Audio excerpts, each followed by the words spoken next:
So, there are many reasons why global businesses are considering or should consider Africa, and specifically Kenya and your counties, for trade and investment opportunity. This is your opportunity. What are your priorities? What is your sales pitch? And as I said at the beginning of this presentation, when I was the CEO of HP, I only thought of doing business in Africa about 1% of the time. American companies are used to doing business with Europe and Asia. How will you convince them to make doing business in Kenya just as routine? I encourage you to take this presentation. There's no trademark on this presentation. Take this presentation and tell the story of why Africa, why Kenya, and why your county. Why Garissa? Why Mombasa? Why Isiolo? Why Nakuru? Why any county in the country? You should be able to answer the question, why Africa, why Kenya, and why your county? So to conclude, the United States and Kenya are open for business. And to quote President Ruto, Kenya means business. So we have work to do. We need to roll up our sleeves and deliver the results.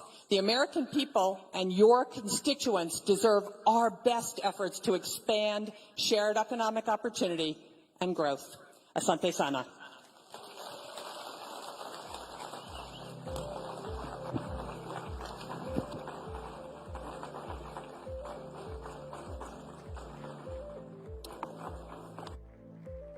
You will all agree.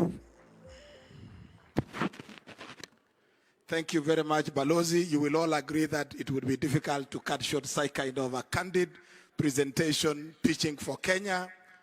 The parting shot, Kenya is open for business. Counties are open for business. Our next speaker, I hope you will make your remarks fairly moderate because we are catching up with time. Our platinum sponsor, Safaricom PLC, Chief Executive, Mr. Peter Degwa, karibu sana.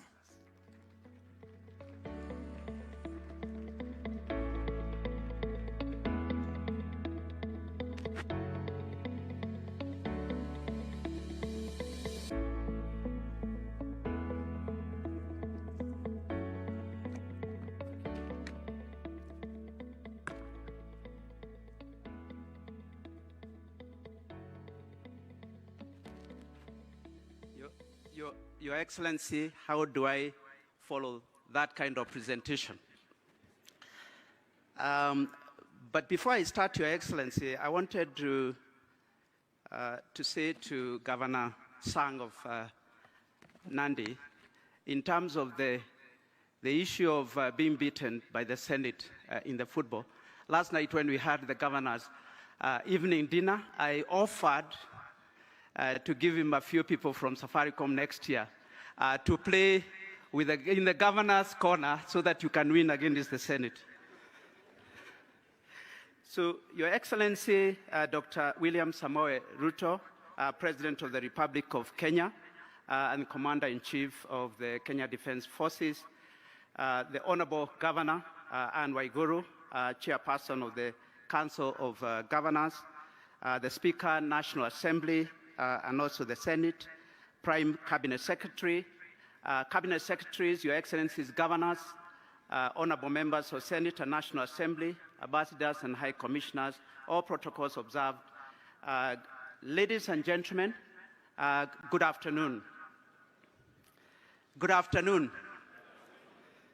It gives me great pleasure to join you at this devolution conference as representing Safaricom, and I thank the ambassador for becoming a chief marketing officer, especially for M-Pesa.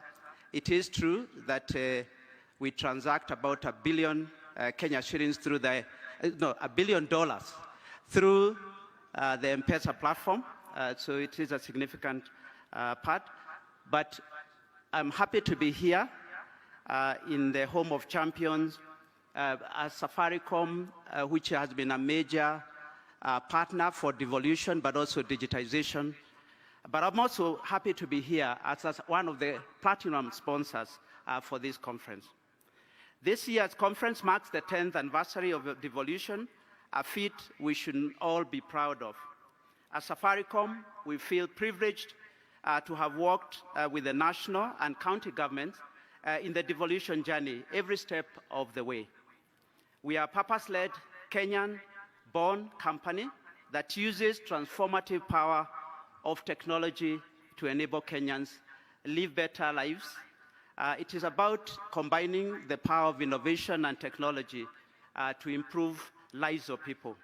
We empower individuals, micro, small, and medium, and large businesses, as well as the government, both at the national and also county level, by connecting people to opportunities, and people to information. Your Excellency, ladies and gentlemen, our DNA is Kenyan. But beyond our borders, you have heard, we fly the Kenyan flag, driving financial inclusion across Africa through our innovative solution, M-Pesa, that has been recognized globally as one of the top 10 most influential financial inclusion projects in the last 50 years.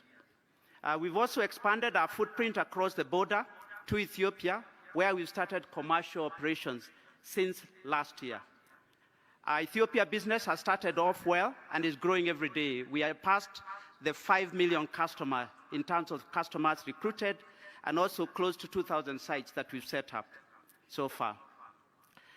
Through the foundation, which is the Safaricom Foundation, we have built a footprint in all the 47 counties, and many of the county governors and officials are familiar, partnered with over 4,000 partners and implemented over 4,000 projects, investing over 7 billion Kenya shillings since Safaricom Foundation was started on August 14th, 2003. These investments have impacted over 10 million Kenyans. So Safaricom Foundation is 20 years old. Please clap for Safaricom Foundation. As we celebrate the 20 years of impacting lives positively, we hope to inspire hope for a brighter future through sustained community engagement, both through the Safaricom Foundation, through the M-Pesa Foundation, but also through our commercial operations, which many people in this room are familiar with. Your Excellency, ladies and gentlemen, it's for this same passion for our people that I find myself here today. We are your partner for digitization or digital transformation, and your technology enablers in ensuring that Mwananchi receives government services efficiently and conveniently. Specifically, we are working with both the national and county governments to provide secure connectivity. Secure is important in the cyber world. Infrastructure development such as cloud and fiber and financial technology and affordable smartphones. I know this is your favorite topic, Your Excellency. Recently, His Excellency President Ruto said that it was our collective duty to deploy the best innovations and technologies to make Kenya efficient, competitive, and prosperous.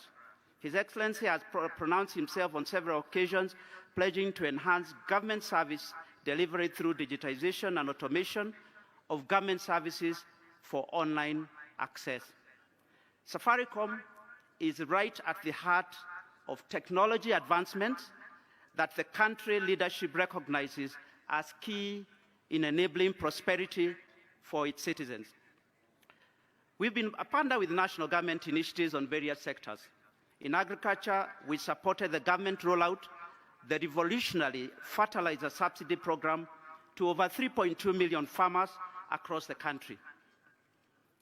I thought I would receive a clap for that. Under the financial inclusion program, over 22 million Kenyans have benefited from the Hustler and Women Enterprise Funds, which we disburse on behalf of government. We have provided infrastructure, including our agents' network and payment services, that have enabled digitization of these services. I wanted to say that when the President launched Hustler Fund on the day of launch, we got 5 million attempts trying to get onto the Hustler Fund platform. And only platforms like M-Pesa can be able to handle that kind of traffic and be able to operate and deliver the rest of services across the board. This project will not only provide employment, but will also enable access to I just wanted to read that again. Together with others, we are currently finalizing the development of the first ever smartphone device assembly in Kenya. I know this is your favorite, Your Excellency. This project will not only provide employment, but will also enable access to affordable smartphones to as many Kenyans as possible.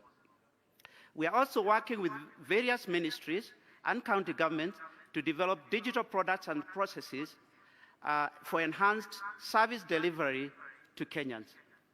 Ladies and gentlemen, as we celebrate 10 years of devolution, we remain committed to support Kenyans realize its digital and technology potential. We've identified key areas such as driving connectivity across counties. We are actively enabling the county governments enhance service delivery to Kenyans through a platform that we are calling My County App.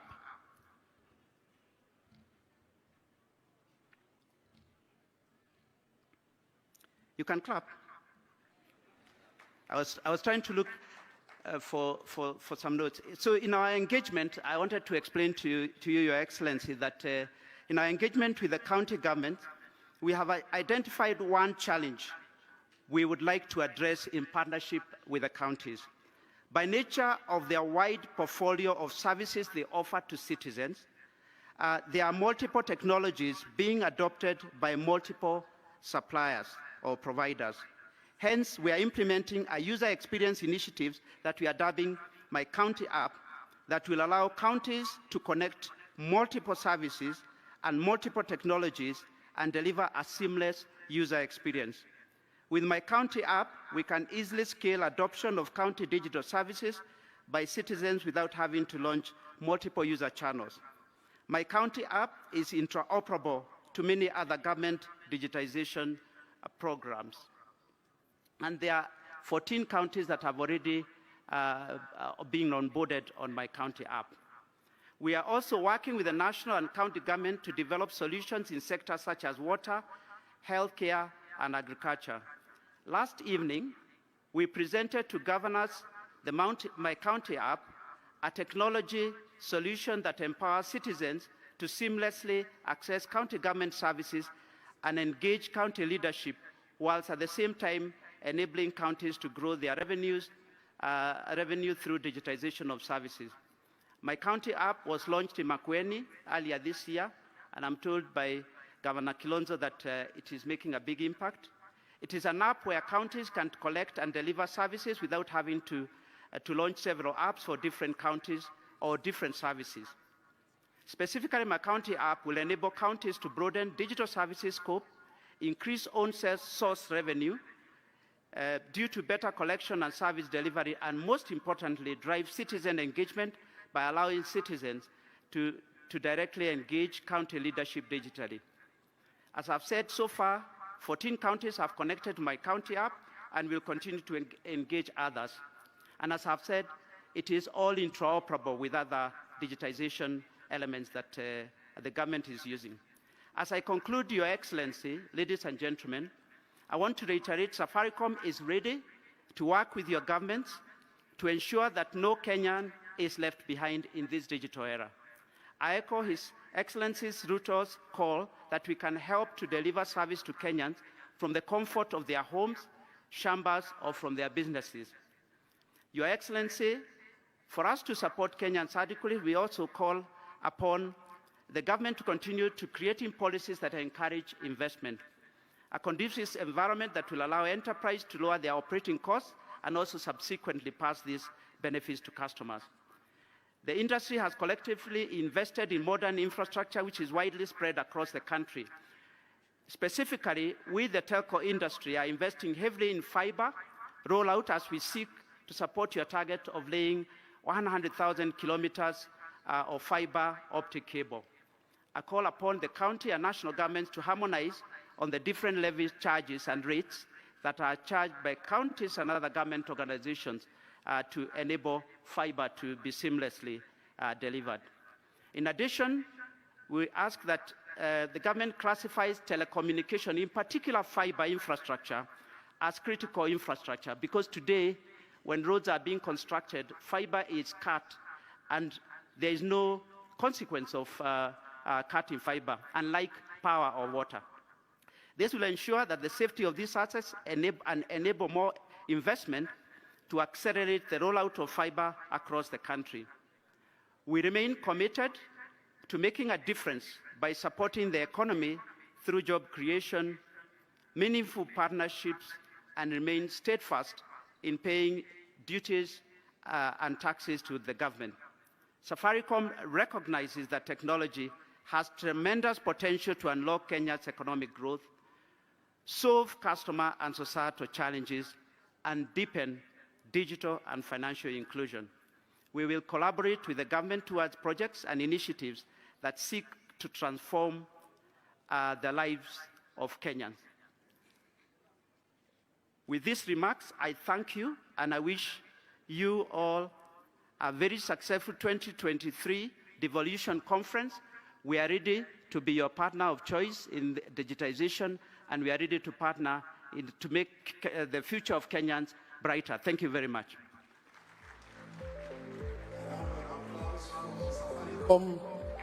Thank you so much. The next two speakers, Amref Health Africa, Daktari Givinji Gitai, karibu sana. And I also invite on stage KCV Group CEO, Anna Paul Ruto, Kamomba on stage. Karibu sana. Excellency, President William Ruto and all the dignitaries here, we are the flying doctor, so I'll try and shorten my speech because I know that you are pressed for time. I'll try and keep it very, very brief. And the first thing I want to say is that today I made great effort to dress like yourself because I've been watching you very closely. But my tailor did not do a good job as yours. So I think my suggestion is maybe next time you're seeing your tailor, you call me, we go together.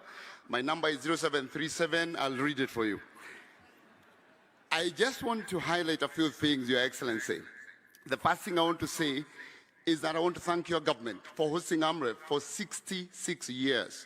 AMREF is an international NGO which was founded in Kenya but has spread to 35 countries in Africa, spending about $250 million every year on healthcare. In Kenya, we spend about $60 million on healthcare, and your partnership and your patronage in your presidency is greatly appreciated. We, of course, started off as flying doctors, and that flying doctors was necessitated by absence of specialists out in the counties, by poor infrastructure. But now, our flying doctor service is no longer transporting doctors to the counties because your government's efforts and the county government's efforts have made sure that specialists are now available across the country in the remotest places, working very closely with the Ministry of Health. And the road infrastructure is good. We no longer have to transport a doctor by air. We can actually drive them to where they need to be. Now we are using the AMREF flying doctors, Your Excellency, in doing referral, emergency medical referral for the police, for individuals from poor communities, transporting them for higher care where they are needed. But secondly, and most importantly, we are also, as AMREF flying doctors, transporting patients into Kenyan hospitals, enabling medical tourism into this country. Every year we bring close to 500 patients into Kenyan hospitals. The next thing I want to talk about is that we have, over the longest time, worked with all 47 counties.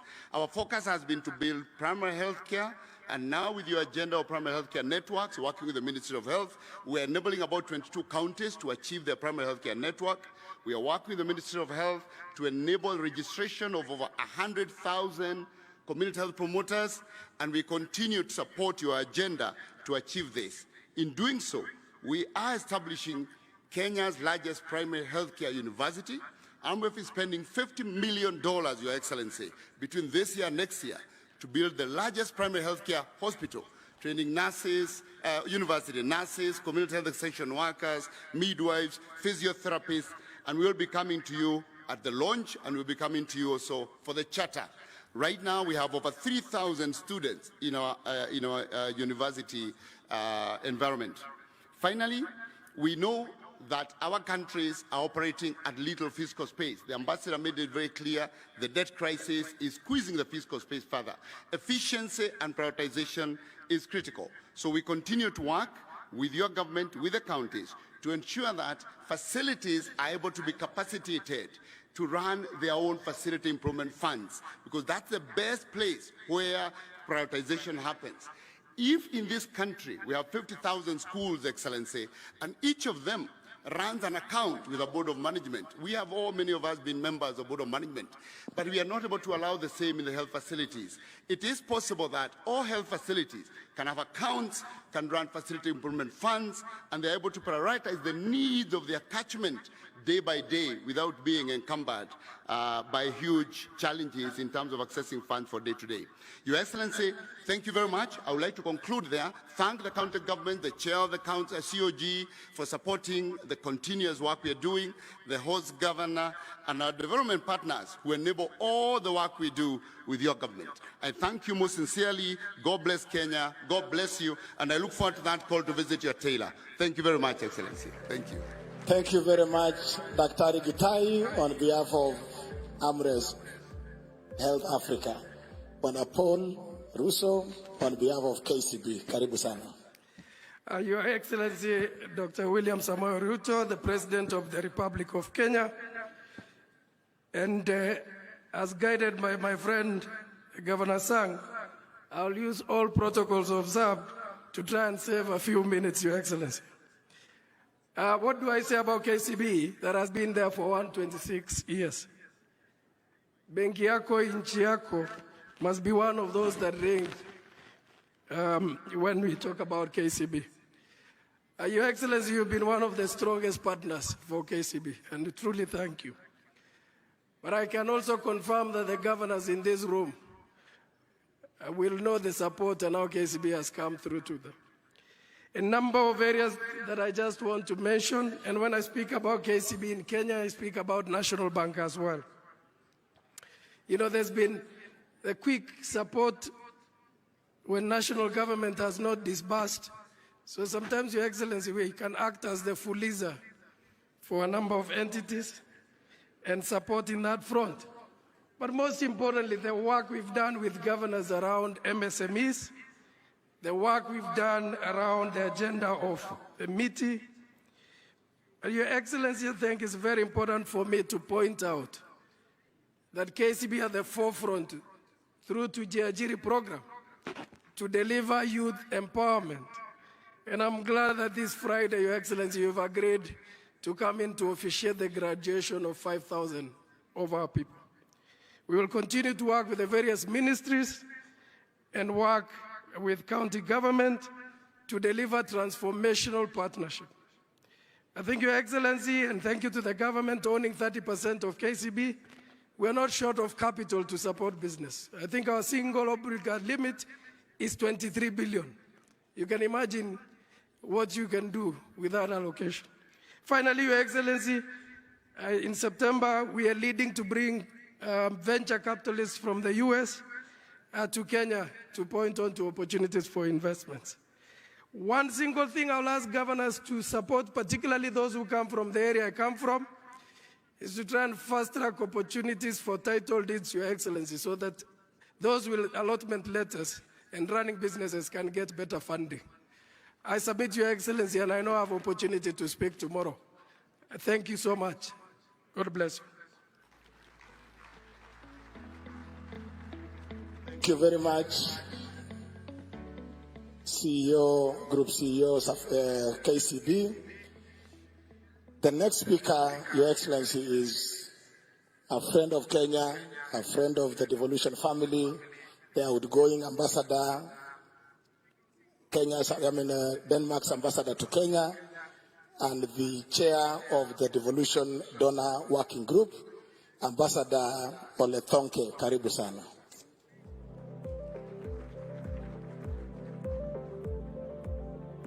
And as the ambassador comes, we have reorganized the program in order to save on time.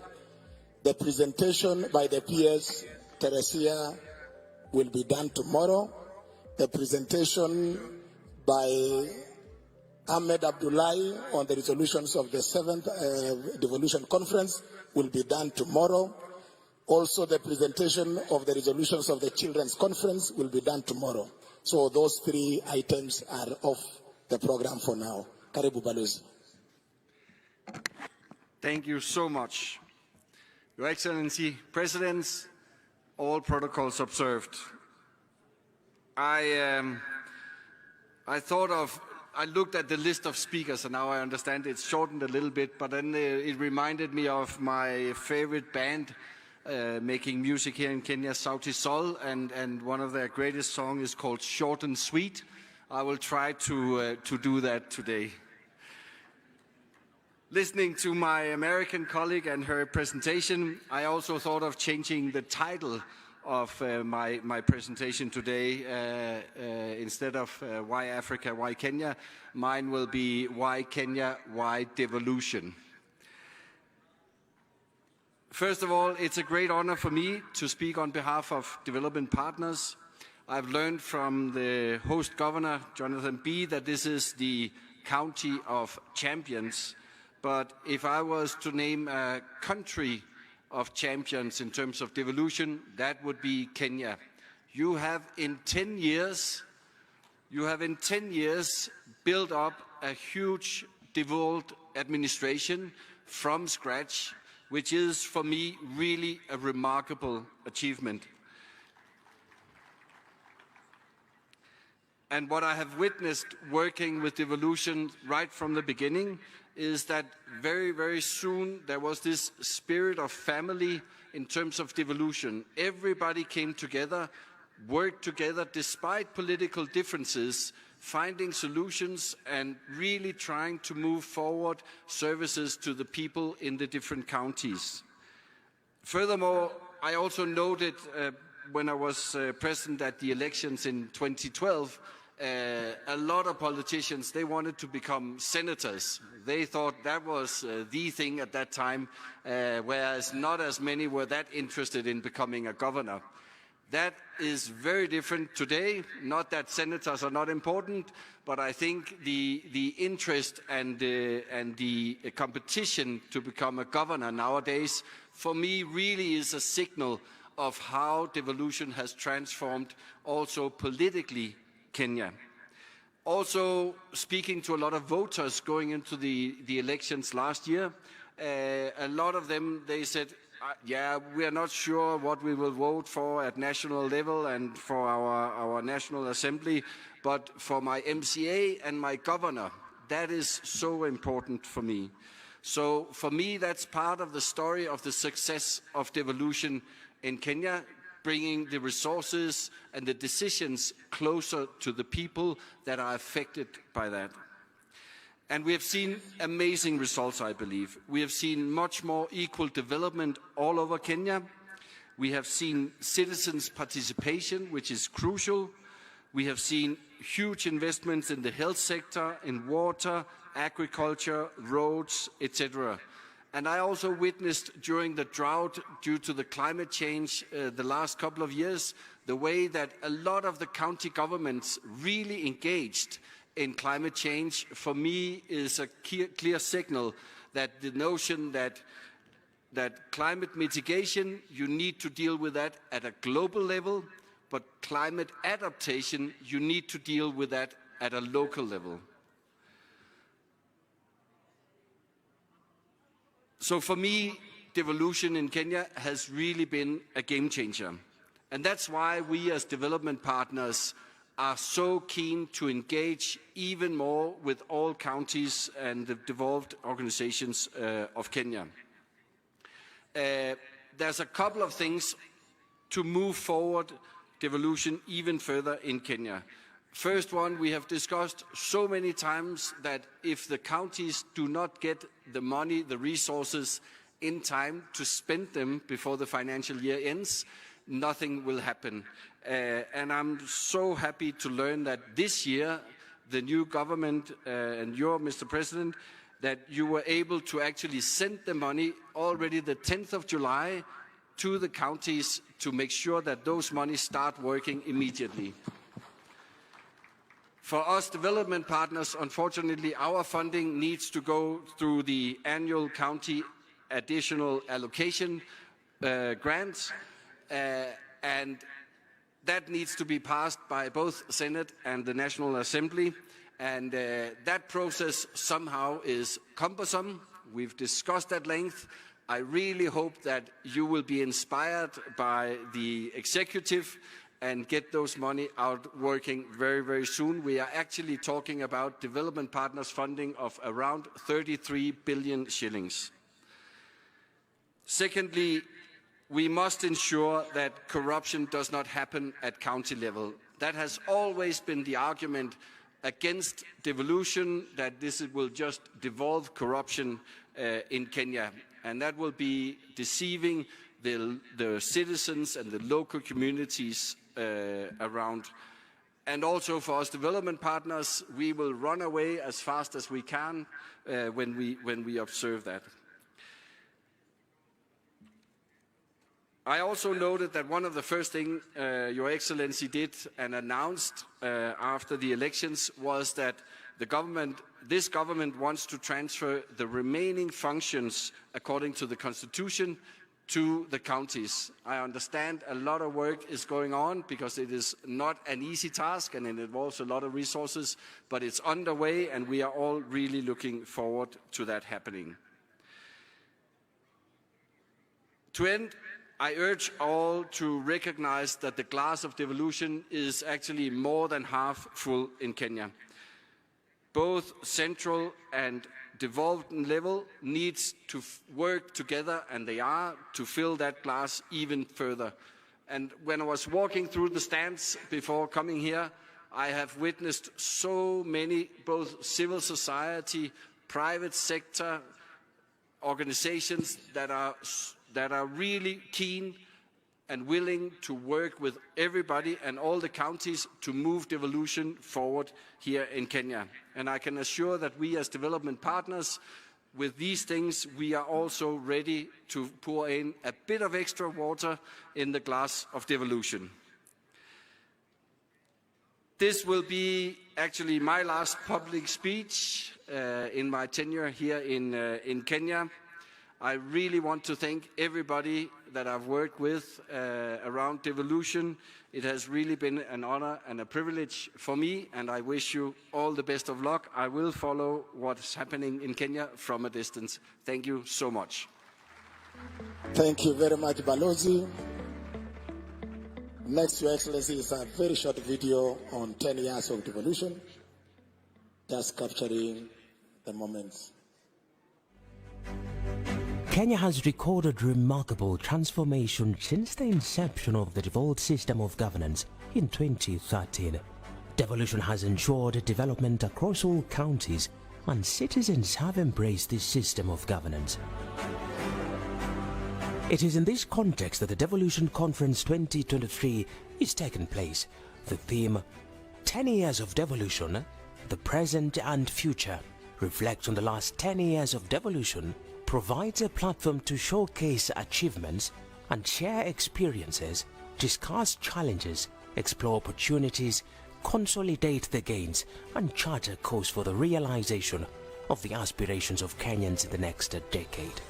County governments have invested heavily in local infrastructural projects, including roads and streetlights, pre-primary schools, healthcare facilities, and water supply systems, which have significantly improved the quality of life for Kenyans.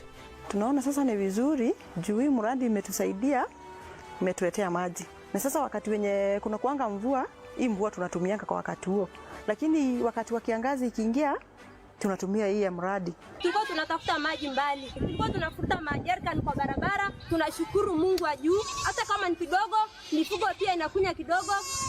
Binadamu tena wanakunya kidogo. To boost access to affordable and quality health services, county governments have a remarkable 125,400 health workforce, representing 66% of the total core health workforce of 190,000 in public and private facilities. Tunashukuru serikali because hii ugonjwa iko very expensive. Coming kwa devolution, sisi wengine saizi hatuki kwa hai. Hata sisi hatungeweza kwenda Nairobi, hatungeweza kuishi Nairobi, ingekuwa maisha yetu ingekuwa fupi. Recently, a governor had an MOU signed between Zipline Kenya and Nyamira County government that will see emergency drugs being flown from the warehouse of Zipline in Kisumu, where we keep our emergency drugs. A priority for any county, really, because it will save lives. If you have to deliver blood or antivenom when you have a snake bite in a rural village. Agriculture, a fully devolved function, is the backbone of Kenya's economy. Counties have promoted sustainable farming practices by providing and digitizing agricultural extension services, providing subsidized credit, seeds, and fertilizers. Hapa niko na hii mbegu initiative ambayo ilitoka kwa kaunti yetu ya Trans Nzoia. Naona hii mbegu tumefurahia kabisa. Naona mahindi imeenda juu kabisa na iko na afya mzuri, imegrow haraka zaidi. Tunashukuru county government of Kericho kwa kuwa wametuwezesha kutupandia nyasi, na wakati huu mnaona nimechukua hii yenye wanatusia at subsidized price. The farmers are being helped to grow more coffee bushes, and they are getting the coffee seedlings at a low cost because it has been subsidized. Tuko na miaka 2 nianze nilime hii sweet potatoes. Hii ametusaidia sana kwa kusomesha watoto wetu, kulisha. Na team harvesting marriage manomea na yuto moromo okahinya na yudo pesa moromo pesa manongeko ono kan gitinda de ke college emano mia mor mar medo pidorech emia amake mutegno. The livestock sector has recorded tremendous growth over the last 10 years. County governments have successfully vaccinated 2,673,486 animals, procured 87,920 straws of semen, and distributed 336,667 chicks in the last 1 year alone. Nashukuru Mungu ameingilia kati, hata wametujengea slaughterhouse. Kwa hivyo sasa tutakuwa tunapata mahali pa kuuza, pa kupeleka kuku zetu. The construction of markets and trading spaces and expansion and renovation of existing ones have all been achieved under devolution. Before tulikuwa tunafanya biashara yetu katika open air market yenye tulikuwa tunanyeshewa, vitu zetu zilikuwa zinaoza, mboga nazo zilikuwa zinachomwa na jua sana, lakini wakati wa devolution ilipokuja tumejengewa, tuko na kabro, tumetoka kwa matope, enyewe hata hatunyeshewi. In education, county governments have given a new lease of life to early childhood development learning and vocational training centers. The ECD centers are now fully integrated into the basic education ecosystem, with over 40,000 teachers employed by the county governments, something that was only a dream 10 years ago. Nilikuwa napata 2,000 na si kwa jumla, nilikuwa napatiwa kama 200 leo, 100, lakini tangu our excellence aingie kwa kiti, sisi walimu wa ECD tumepata mshahara ambao unastahili. To further improve access to ECD services and the overall health of the learners, county governments have invested in school feeding programs to ensure that learners get at least a meal a day.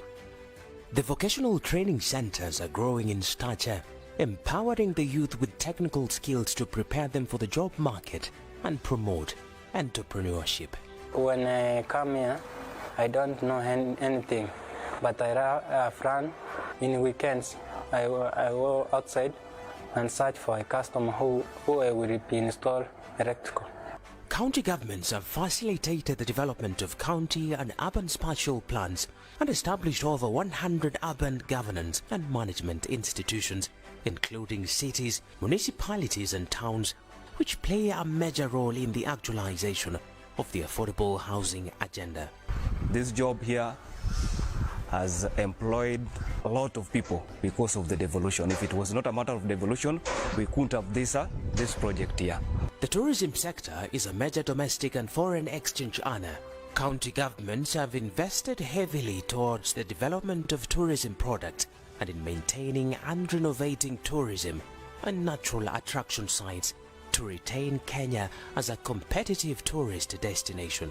There was that conflict where we are losing the pasture for animals because this place was used for grazing by the locals when there was a drought. And when the county government came upon devolution, arrival of devolution, it took it to 10%. That money is used by the community to assist parents and their children paying school fees. We have come from Nandi County to Baringo County to see flamingos, legs and other wild animals that we don't know. Devolution has enhanced the participation of the citizens in local governance. Decisions at the county level are made following a comprehensive consultation process through various platforms. The county assemblies continue to play critical roles of representation, legislation, and oversight of the decisions made and programs run in the counties. The Senate, on the other hand, has the duty to protect the interest of the county governments at the national level through legislation and passage of laws that are critical for county operations. There is a robust engagement between the Council of Governors and the Senate, and the collegiality between the two institutions can only grow stronger. The presidency has renewed the desire to grow the devolved system of governance. Timely disbursement of funds to counties and commitments to empower devolution, as envisioned in the Constitution, have been pronounced, giving hope to the larger devolution fraternity. Mimi niliahidi ya kwamba we support devolution because we know what devolution can do. 10 years of devolution has placed Kenya in a trajectory of holistic growth. This conference brings us together as a country to reflect on the 10 years and embrace more strategies that will meet the aspirations of the citizenry, offering them more optimism of a great Kenya under devolved unit. Ladies and gentlemen, welcome to the Devolution Conference 2023. A round of applause. 10 years of devolution.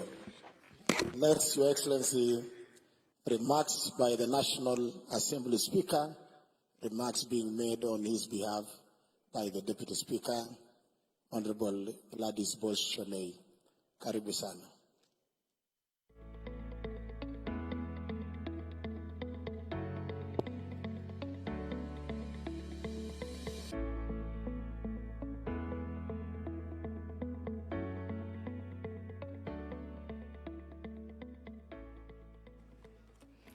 Your Excellency, with your permission, allow me to adopt the protocols that have already been established.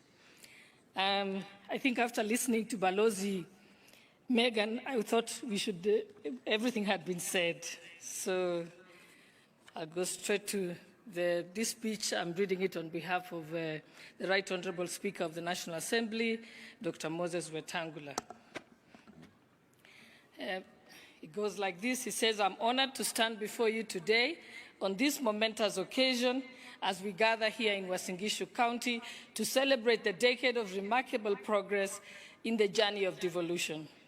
This conference provides us with an opportunity to reflect on the achievements, challenges, and the bright future that lies ahead as we drive transformation from county level.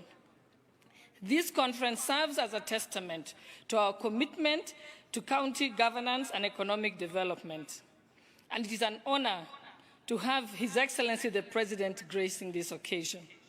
Your Excellency, your presence today not only adds prestige to the event, but also underscores the significance of our collective efforts and national government commitment to the devolution process. Your unwavering dedication to the principles of devolution and your vision for an empowered citizenry that has pivotal in driving Kenya's progress. Your leadership and vision have been instrumental in guiding our nation. Distinguished guests, ladies and gentlemen, under the theme 10 years of devolution, the present and the future, we celebrate the strides that we have made in empowering counties to become centers of economic development. We celebrate the success achieved and the potential that lies ahead. The concept of devolution has led to numerous positive changes that have positively impacted the lives of citizens. We have witnessed the improved healthcare services, better infrastructure, enhanced education, and increased citizen participation in the governance of others. As we gather here today, one of the most notable patterns within the intricate design is the close and symbiotic collaboration between our county governments and the esteemed National Assembly. Your Excellency, our shared vision of cooperation has enabled us to work hand in hand to address the needs of our citizens. The National Assembly, Your Excellency, will continue to assist the county governments in their daily operations by passing legislation that enables effective delivery and equitable distribution of resources. As we navigate the path of devolution, it is worth acknowledging the intricate interplay between the two tiers of government. Much like the symphony, where an instrument contributes to the harmony as a whole, the collaboration between county governments and the National Assembly has been created and is harmonious.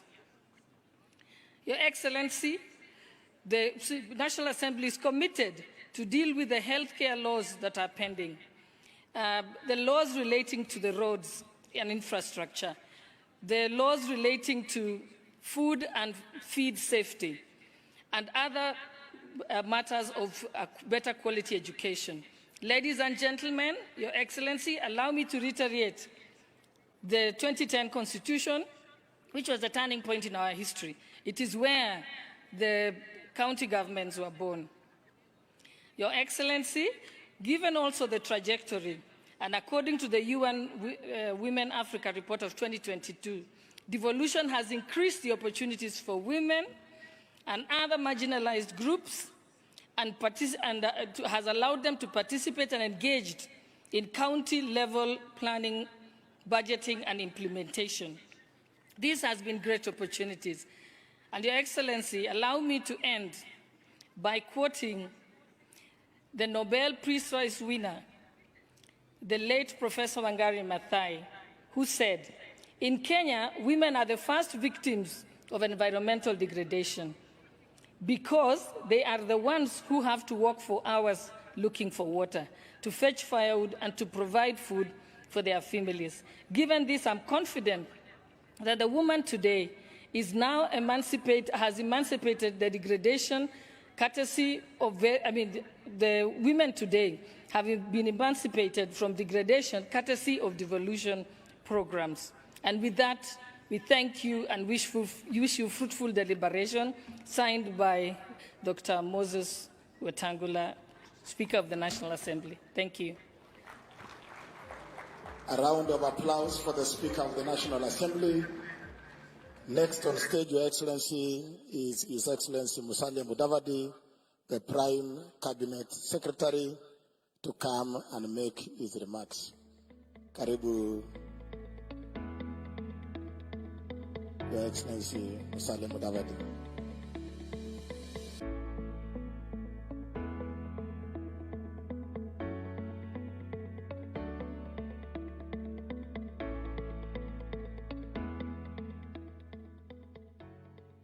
Your Excellency, the President of the Republic of Kenya, distinguished governors of all our 47 counties, ambassadors, high commissioners, cabinet secretaries, principal secretaries, ladies and gentlemen. Your Excellency, I'll be very brief. One, I just want to say that indeed, as we mark 10 years of devolution, we can easily say that if the 2010 Constitution is the crown for the country, then devolution is the critical jewel in that crown.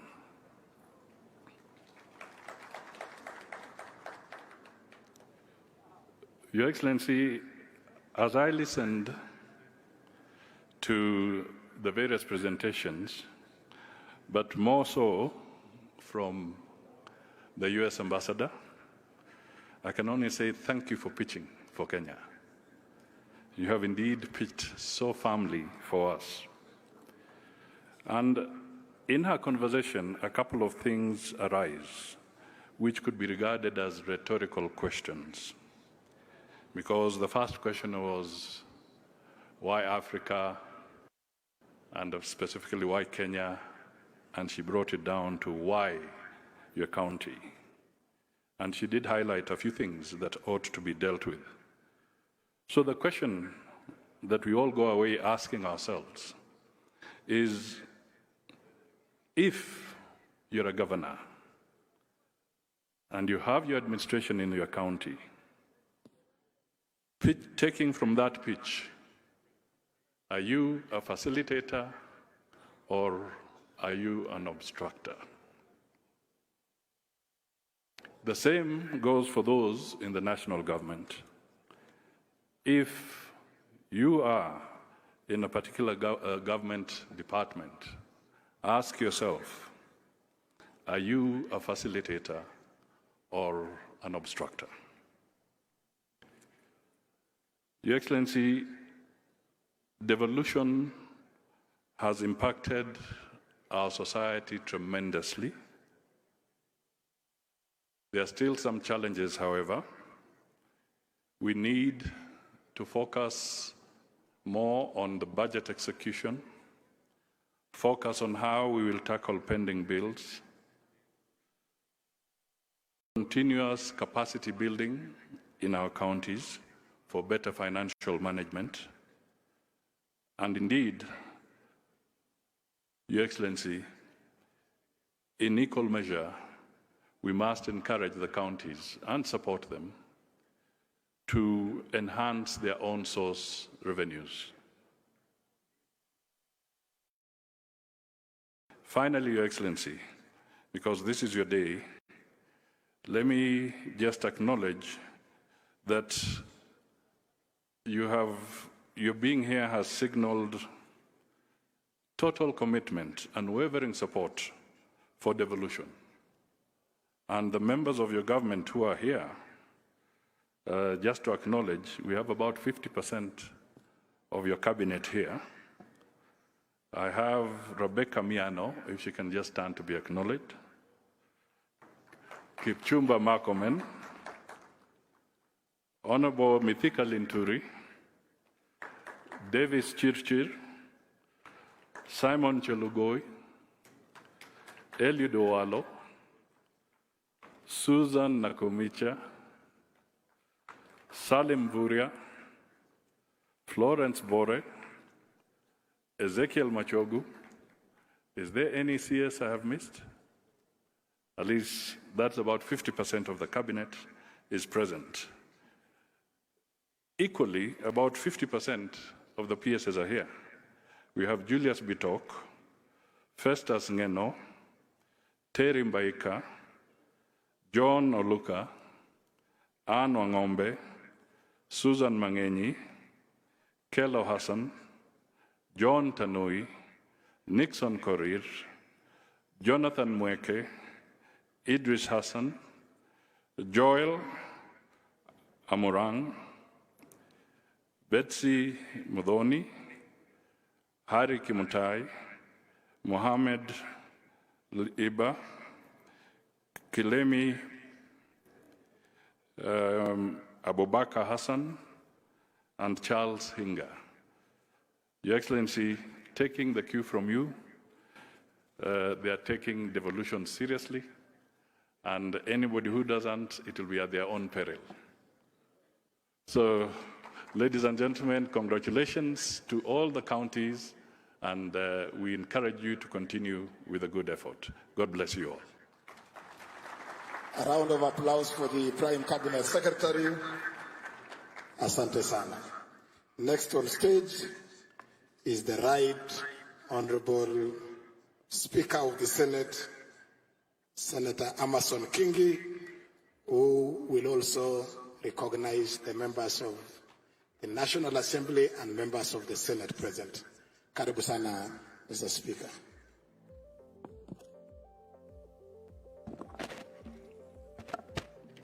Your Excellency, the President of the Republic of Kenya, Dr. William Ruto. Allow me to adopt the protocols as cited by the speakers who spoke before me. And before I make my remarks, Your Excellency, allow me also to recognize the presence of senators from the Senate. I will, because of time, maybe I may not be able to introduce them individually, but I will ask them and request them to be upstanding so that they can be acknowledged.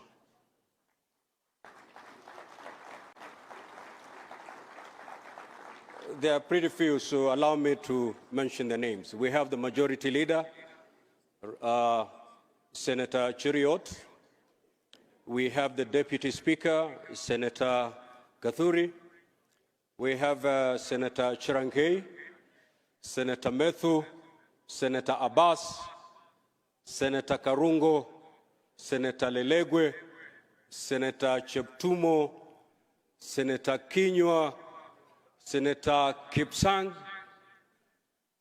Senator Seki, Senator Maruma, Senator Nyutu, Senator Veronica, Senator Kavindu, Senator Muma, Senator Tobiko Perez, Senator Manzo, Senator Wakili Sigei, Senator Hamida, Senator Professor Tomo Jenda, Senator Margaret Kamar, Senator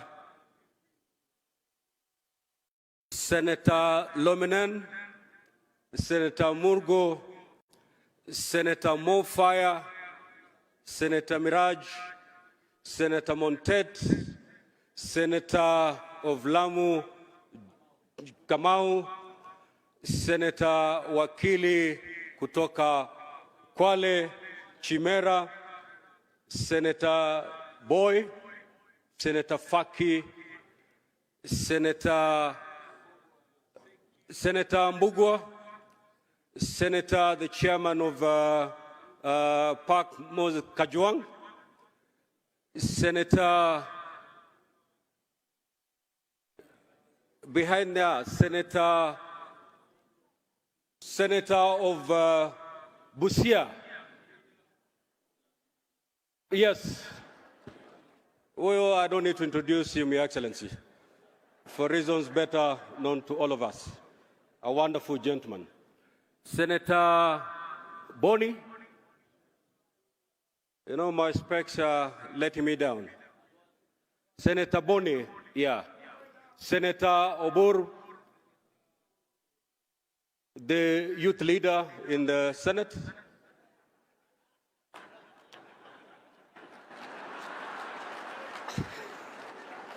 Senator Gloria, Senator Hezena, and Senator Eddie Okech.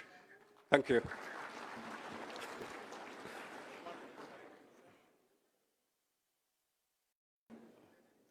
Oh, Senator Alan Chisang here. Thank you. Your Excellency, indeed it is my honor and great privilege to make my remarks at this very important occasion, the official opening of the Devolution Conference 2023. On behalf of the Senate of the Republic of Kenya, I wish to thank each and every one of you for creating time to attend this gathering. Your presence demonstrates your commitment to ensuring success of devolution in Kenya. As framed by the theme, 10 years of devolution, the present and the future, this conference is an ideal platform for stock-taking on the implementation of devolved governance in the past 10 years. Your Excellency, sir, the last 10 years have been an eventful period for this country. Throughout devolution, we directed every ounce of energy in a relentless endeavor to attain the goals and objectives of devolution outlined in our Constitution. The 2010 Constitution, as we are all aware, occasioned a major reconfiguration of state power and responsibilities by devolving an array of functions to the 47 county governments, and clearly defining the mandates of each player in the devolution space, the 2010 Constitution and attendant laws have facilitated a seamless engagement between Parliament of Kenya, comprising of the Senate and the National Assembly, the Council of Governors, county assemblies, and the executives of both national and county governments in championing the cause of devolution. Thanks to the time, effort and resources invested by these institutions in this governance model, devolution has left clear footprints across our nation. Each of the 47 regions has an outstanding story to tell on how devolution has occasioned a positive and impactful realignment of its development priorities and addressed unique needs of residents. Ladies and gentlemen, it merits acknowledgement that since inception of devolution in 2013, the national government has disbursed a total of 3.3 trillion to devolved units, compared to approximately 289 billion that counties have generated since their establishments. This, by all means, demonstrates significant commitment on the part of the national government to cascade resources and development to the grassroots for the benefit of Kenyans. Allow me to commend you, Your Excellency, for walking the talk in bolstering devolution. As a Senate and Parliament at large, we appreciate the priorities accorded to bills presented to you, sir, for assent, notably the Equalization Fund Appropriation Act 2023, County Allocation of Revenue Act 2023, and the County Government's Additional Allocation Conditional Grants 2023. The stated laws have a direct bearing on county financing, and their prompt enactment and assent paved the way for release of billions of shillings to devolved units for equitable service provision and development projects. An array of other proposed new legislation, nearly 40 in number, are currently being processed by the Senate. We expect that upon their enactment, the legislation will enhance capacity of counties to tap into the enormous potential that they have in form of natural resources, renewable energy sources, and considerable dynamic and versatile workforce in order to thrive and deliver. For the last 10 years, the Senate's contribution to the success of devolution cannot be gainsaid. Through its legislative mandate, the Senate has provided the legal framework upon which devolution was anchored. The Senate remains committed to undertaking responsive, expeditious, and timely processing of legislation. Your Excellency, sir, as we celebrate these great devolution milestones, we must all appreciate the critical role played by county governments, comprising the county executives and the county assemblies. Their resilience and impactful delivery of the last 10 years stand out not only as solid and irrefutable evidence that devolution is working, but also stand tall as a beacon of hope regarding the future of devolved governance.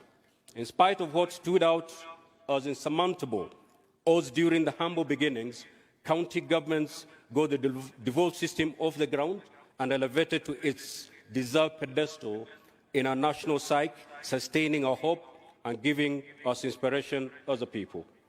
With benefit of hindsight, localized and practical experiences, we are now better informed of what works better in devolved units and what doesn't, and what needs to be done to triumph over these emergent challenges and maintain the positive and catalytic momentum. Hurdles such as pending bills that keep accruing at alarming rates, presently estimated at nearly 160 billion, and noted grey areas in some devolved functions will certainly be confined to the dustbins in history if we maintain this trajectory. This will then accord us the much-needed space, time and resources to shift our focus to confronting other emerging threats of our society, such as climate change, unemployment among our youth, and impacts of geopolitical upheavals and economic recession, to name but a few. Ladies and gentlemen, psychologists and human development experts teach us that at 10 years, a normal human being is expected to exhibit certain discernible traits and habits which affirm that he or she is on a normal growth trajectory. They tell us that milestones at that age reflect a marked growth of independence, especially from the parents, formation of healthy relationships, ability to resist negative peer pressure, assumption of some sense of responsibility, and capacity to make better choices, among other vital traits. In my considered view, this analogy best illustrates where we are as a country on matters devolution. After 10 years of practical implementation, all signs are clear that devolution is now ready for a completely new course in enabling and fulfilling the dreams of Kenyans. As a country, we now expect to see more assertive, accountable, transparent, and resilient devolved units that manifest some level of independence from the national government. We yearn to see counties aggressively pursue more beneficial partnerships, networks, and collaborations, adopt a keen sense of responsibility in pursuit of their goals and objectives, as well as acquire capabilities to make their operations and activities self-sustainable. To this idealism and into realism, I challenge devolved units, with the support of all other partners, to embrace new approaches and models in executing devolution. Counties should be ready to explore and adopt novel and more innovative ways of raising on-source revenue to avoid the over-reliance of the national exchequer. Counties must also be inspired to take advantage of the regional economic blocks for shared economic opportunities and growth. To deepen accountability, which is a key ingredient of good governance, county governments must be ready to come up with more stringent measures to curb corruption and ensure county resources are used for the intended purposes and for the benefit of Wananchi. It will be a big win for devolution if devolved units moved fast to seal accountability loopholes, as periodically flagged by the reports of the Office of the Auditor General and also reports by the Senate committees on PIC and PAC. Your Excellency, as I conclude my remarks, I wish to reiterate that attainment of the great goals of devolution going forward will require more than the work of a single institution.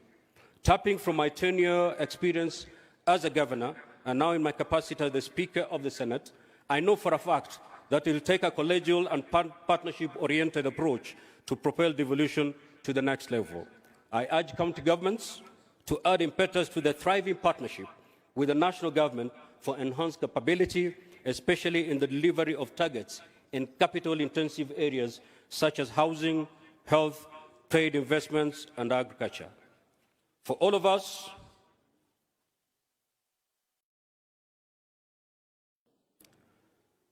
it will be a big win for devolution if devolved units move fast to seal accountability loopholes as periodically flagged by reports of the Office, Auditor, and the two committees, that is the Senate Committee on PIC and PAC. For all of us partners in the devolution space, time has come for us to walk the talk in adopting a friendly, united front in addressing many issues that routinely arise as we implement devolution. This is the spirit the Senate and the Council of Governors exemplified when they firmly resolved, going forward, at a joint inaugural high-level meeting a few months ago to work in synergy for the success of devolution. Let's harness and nurture collegiality amongst us and make the great dream of devolution work for us as a country. In the words of the American author, speaker, and pastor John Calvin Maxwell, he said, "Teamwork makes the dream work." Let us be a team as we push devolution to the next level. I thank you, and may God bless you.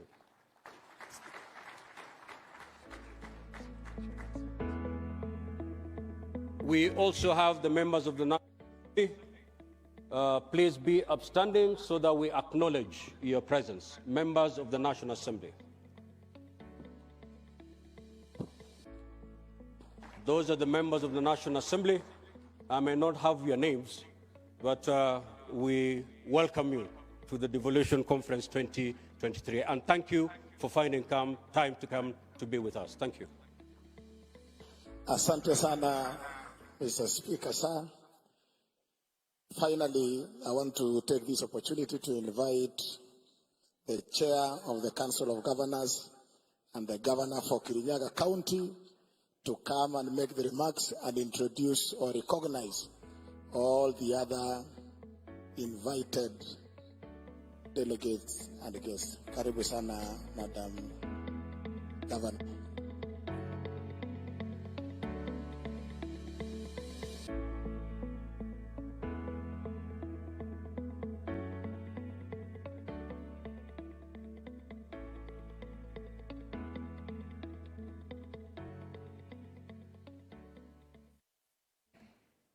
the President of the Republic of Kenya, Dr. William Samoei Ruto, borrowing from those who've gone ahead of me, Excellency Governors, allow me to say all protocols observed in the interest of time. Good afternoon. I have been requested before I speak to recognize all the other invited guests and participants who are here. So I will request that you just be upstanding for recognition, and we'll recognize them by giving them a good hand clap. Would request all our development partners and all the staff from development organizations to kindly stand up for recognition. Kindly give them a round of applause.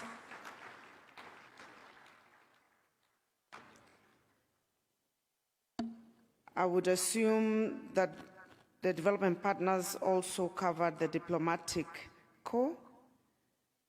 If there are any ambassadors, representatives of governments who are here who did not stand with development partners, you may be upstanding.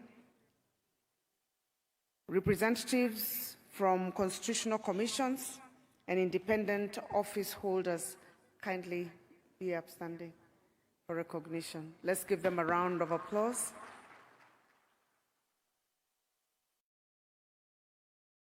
All county assembly members from all the 47 counties would like to recognize you, especially in your role that you play in devolution. Kindly, you may be upstanding. Wow. Let's give them a better round of applause. They're almost half of the room.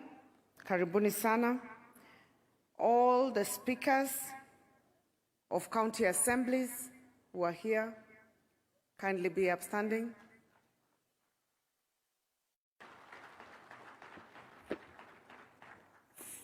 Thank you very much. And all the deputy governors who are representing all the counties. Excellent. I think all of them are here.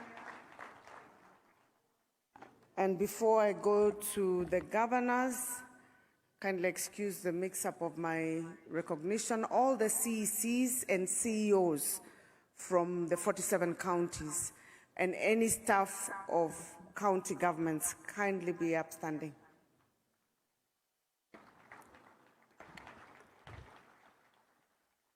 Excellent. That's a very good number. We appreciate you. And finally, I would like to recognize my colleagues who are here. We are the hosts of the conference.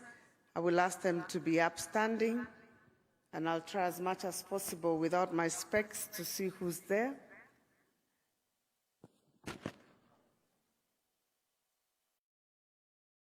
We have the Governor of Uasin Gishu, Governor Jonathan B. Vice Chair, Governor Ahmed Wajir, Governor Cecily Mbarire, Chairperson of UDA and Governor of Embu, Governor Susan Kihika, Governor of Nakuru, Governor Nathif, Governor Garissa, Governor Mudhomi Njuki, Governor Tharaka Nithi, Governor Kahiga, Governor Nyeri, Governor Makueni, Governor Mutula Kilonzo, Governor Mwadime Taita Taveta, Governor Ngaro Kilifi, Governor of Mombasa, Abdul Samad, Governor Machakos, Wavinya Ndeti, Governor Nyaribo, Governor Nyamira, Governor Marsabit, Governor Mohammed, Governor Gladys Wanga. It's easy to recognize the ladies because of the hair from far and the color. The gentlemen are all in the same suits. Governor Ntutu, Governor Narok, Governor Kakamega. Yesterday he was a bit indisposed. Karibu sana. Governor Badilisha, Governor Nyandarua, Governor Kachapin, West Pokot, Karibu, Governor Lamu, Governor Malombe Kitui, Governor Otuoma, Governor Achane, Kwale,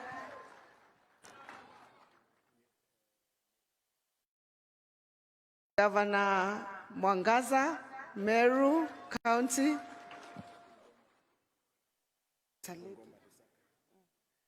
Governor Bungoma, Lusaka,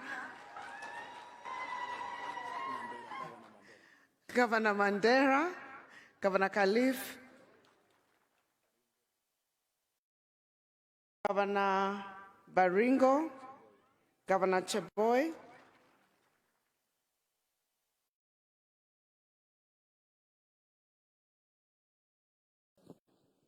Governor Turkana, Governor Jeremiah,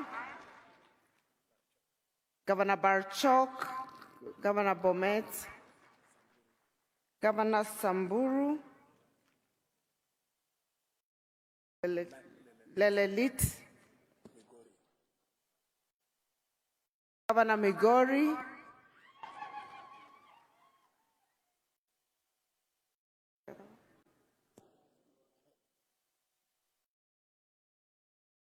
Governor Kangata, Governor Muranga, Governor Irongo, Governor Laikipia,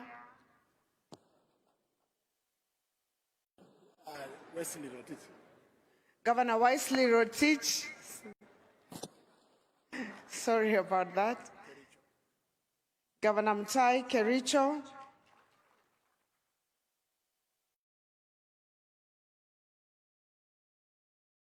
Governor Rati, Governor Kisii,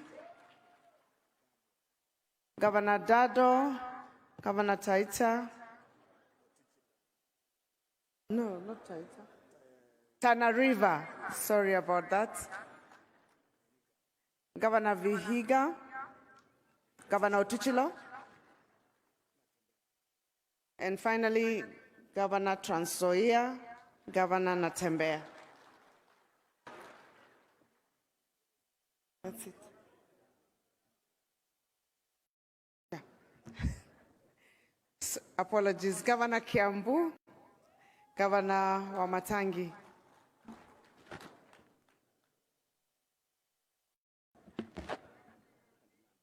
And of course, Chief Whip, Governor Nandi, Governor Stephen Sang.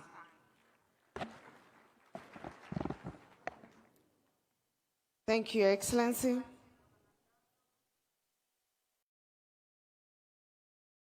Let's give Governor Nandi a hand clap for steering the session very well. Distinguished ladies and gentlemen, Your Excellency, on behalf of the Council of Governors, I take this opportunity to welcome you to the 8th Devolution Conference, which is the first biannual Devolution Conference. And before I go forward, Your Excellency, as a good student of the Bible, I have to start properly with thanksgiving.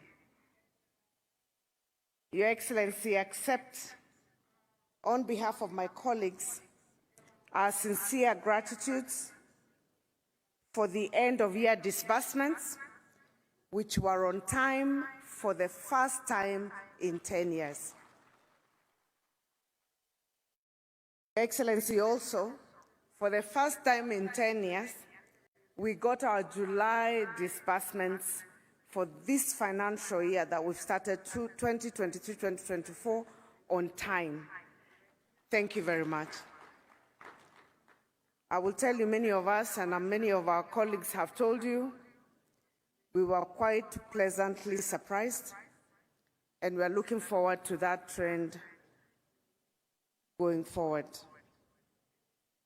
Your Excellency, I know we started off in a little bit of a rough footing because of the disbursements, and there was a time we, our governors, even threatened to shut down counties. Your Excellency, at the time, we had been reminded of a proverb that says, because all lizards lie on their tummies, you can never know which one has a stomachache. So if you don't shout, you'll assume all lizards are the same. So we were trying to get your attention.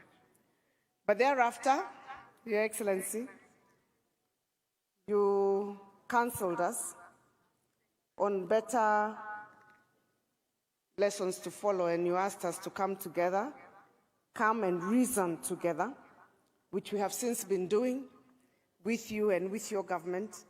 And we have to say that the relationship hasn't been better. Has never been better. This has been the best, I think, last couple of months working together with the national government, and we truly thank you for the partnership and support. I would have expected a hand clap for the partnership. I'm sure all of us are relieved not to be having press conferences, press statements. And to all the other distinguished guests, karibuni. We meet again after 2 years to measure the progress made in the implementation of the devolved system of governance after its inception a decade ago. We have 3 days to candidly evaluate the hits and misses of devolution, and together we'll generate responsive and concrete policy, legislative, administrative proposals that will aim to further and strengthen devolution for the next decade. I would like to recognize the captains that led the preparation of this year's conference, the esteemed steering committee, which was co-chaired by the Vice Chair of the Council, Governor Ahmed Abdullahi, Professor Senator Margaret Kamar, Honorable Member of the Senate, the Principal Secretary, State Department of Devolution, Madam Teresia Mbaika, Honorable Philemon Sabulei, Chair of the County Assembly's Forum, and the CEO of COG. My heartfelt gratitude also goes to the Planning Committee and all other institutions represented here who selflessly committed their time and effort to plan and prepare for the conference. We appreciate you, asanteni sana. I would also like to recognize the presence of our development partners who are joining us from different parts of the world. We also say karibuni sana. Ladies and gentlemen, we gather in Eldoret this year in the context of the following. First, Kenya, like other nation states of the world, is still recovering from the devastating effects of the COVID-19 pandemic. 2020 and 2021 were difficult years for all of us. Travel and business restrictions and rampant lockdowns almost paralyzed world economies, and Kenya was no exception. However, since last year, we have proven to ourselves what a resilient people we are, and with most sectors exhibiting a strong rebound. According to the National Treasury, Kenya's economy is projected to grow by 5.5% in 2023 and above 6% over the medium term. Second, our economy and social sectors continue to experience disruption from shocks of climate change. According to the United Nations Environmental Programme, UNEP, while Africa has contributed negligibly to the changing climate, with just about 2 to 3% of global emissions, it stands out disproportionately as the most vulnerable region in the world.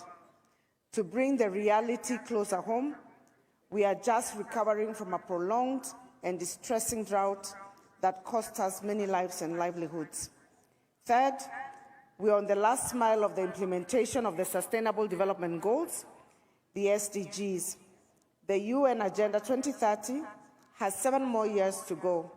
SDG indicators are embedded in the Vision 2030 through the medium-term plans, and we are indeed in the last decade of action for both the SDGs and the Vision 2030. With each SDG having a linkage to a county function, it is undeniable that the realization of the socioeconomic targets in both the global and national agendas will crystallize at the county level. Your Excellency and distinguished guests, the story of the journey of devolved governments over the last 10 years is one worth telling. I was privileged to serve as the first Cabinet Secretary of the then Ministry of Devolution and Planning. I experienced firsthand the intrigues of the Big Bang transition from the centralized system to the devolved one. On the onset, all of us were delighting in the success of the first election following the promulgation of the Constitution 2010. The inclusion of senatorial, gubernatorial, and members of county assembly positions opened the elective space for more opportunities to serve in the public sector.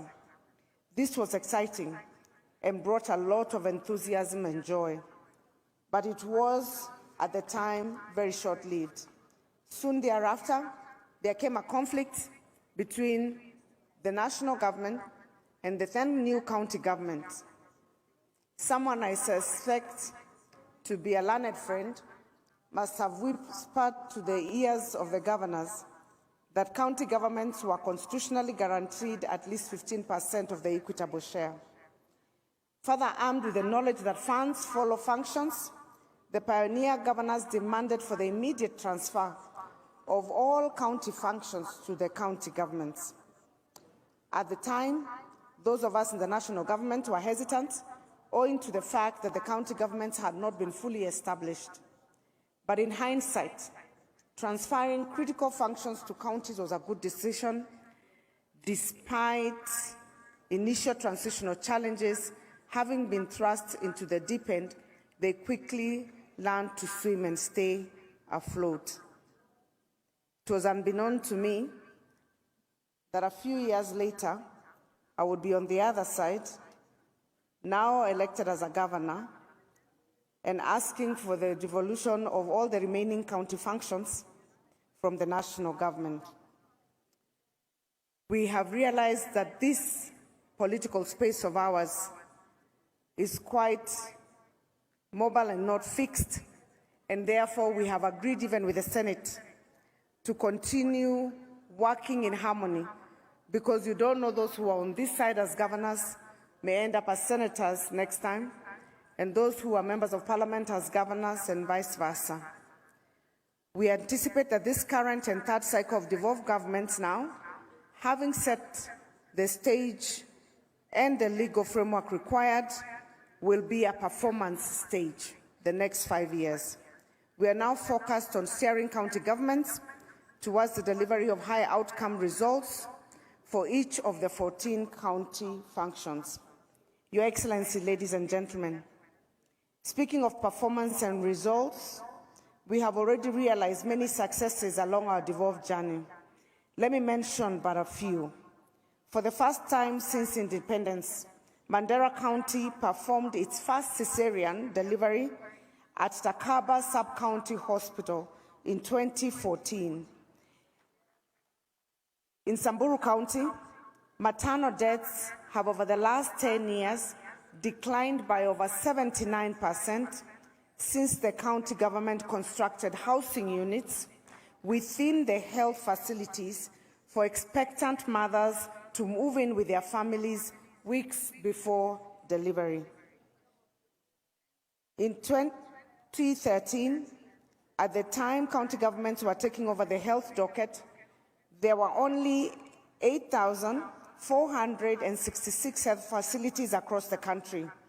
As at the time of reading the State of Devolution Address in 2022, there were 13,722 health facilities in the counties, almost double. Many counties have improved their community health outreach, improved human resource allocation and skills, as well as improved their medical facilities to level 5, such as in Kakamega and Kirinyaga, and upgrades to level 4, such as in Wajir.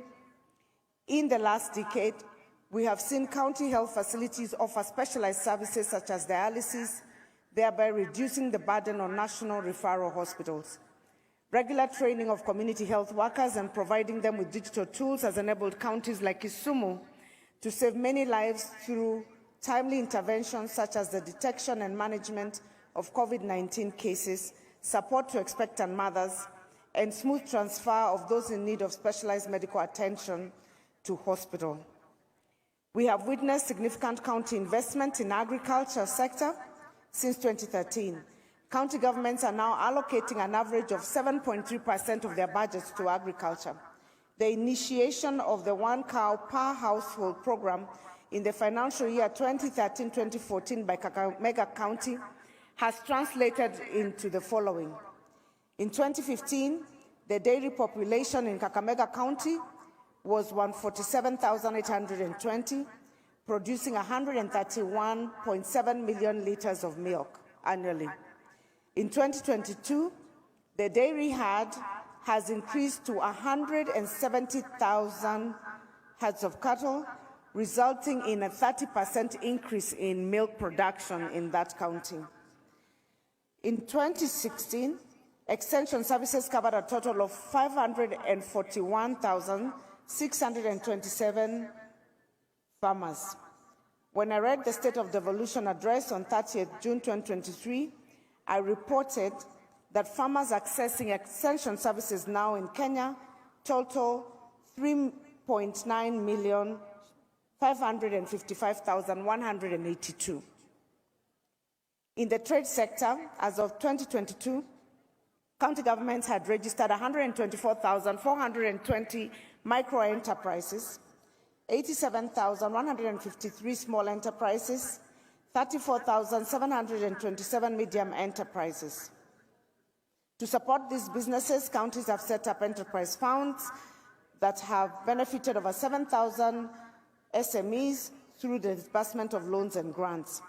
These are quantified in meat production areas such as in ASAL counties, high fish production in non-traditional counties, as well as continuously improving yields in cotton, rice, coffee, and tea growing counties, production in those counties. The Wezesha Kirinyaga Economic Empowerment Program is a county initiative whose objective is to organize farmers' groups into cooperatives to enhance their capacity for the sustainable commercialization of value chain-based activities. By incorporating digitization and related technologies and aggregation centers, new income streams have resulted through chicken rearing, egg production, aquaculture, and fingerling production, dairy farming, and enhanced milk production, improved tomato farming through certified seedlings, amongst other value chains. The Wezesha Kirinyaga program has had a far-reaching direct impact on 49,697 farmers, and there are an additional 148,973 farmers who have benefited indirectly. The innovative Chuka market, which has a creation in Tharaka Nithi County, has provided emotional security for parents and enables traders with young children to better focus on their trading activities. There is so much more, like ECD improvements in Kwale. Wajir is now growing vegetables, urban planning in Vihiga powered by digital innovation, and there is a lot more that we've also seen in the video. As I tie up my quick highlights of county successes, I cannot forget to mention the fact that county governments have been at the forefront of promoting the adoption of climate-smart technologies and solutions. The county government of Kilifi is leading efforts to conserve the environment by encouraging residents to reduce charcoal use and turn to briquettes as a clean source of energy.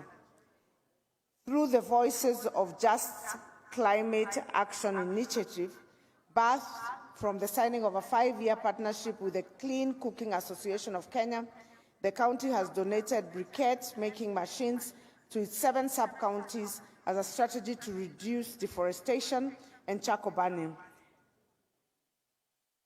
There are over 200 stories relating to best practices and innovations on the service delivery that have emerged from counties in the last decade.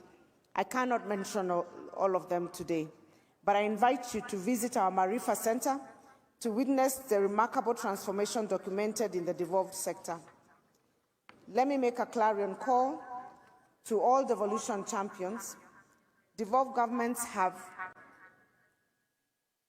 faced and continue to face a myriad of challenges: shortage of funds, misalignment of policies, laws and administrative actions, slow implementation of intergovernmental decisions, sometimes ineffective management of human capital, slow implementation of intergovernmental decisions, among numerous other factors. These setbacks collectively undermine the powers and functions of county governments. Having seen what devolved governments have achieved and realizing their potential to do much more, even faster, allow me to make a clarion call to all devolution champions. Let us be driven to grow our nation. Let us endeavor to match the aspirations of our people. Let us commit to deliver timely services to our citizenry, and let us wholeheartedly commit to placing Kenyans first, as in Kenya Kwanza. Very often, in the discourse around devolution, county governments and development, county assemblies are often disregarded and sometimes overlooked. Allow me, Your Excellency, to take this moment to raise an issue on behalf of the county assemblies.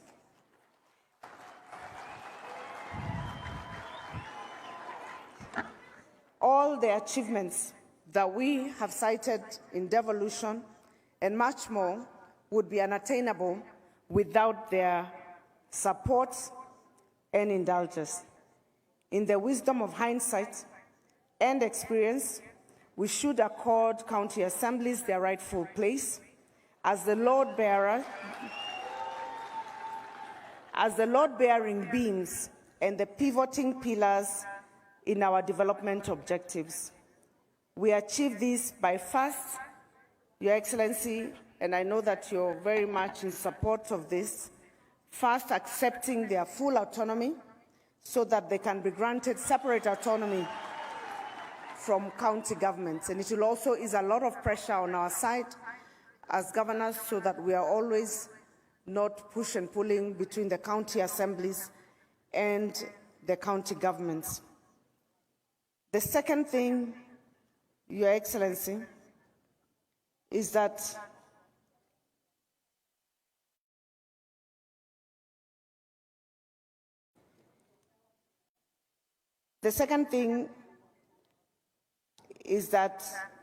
as your government strives to excel from the bottom up, county assemblies are in fact the footprint of government for Mwananchi.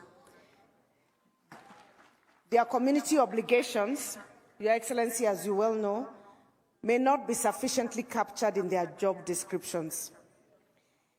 Yet their remunerations has been reduced over the year.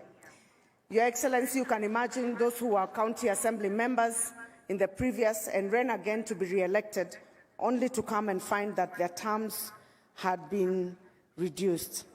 I know, Your Excellency, that you're wise, you're kind, you're long-sighted, you're visionary, your resolve is all that is required. And Your Excellency, all I can say is that for the county assemblies,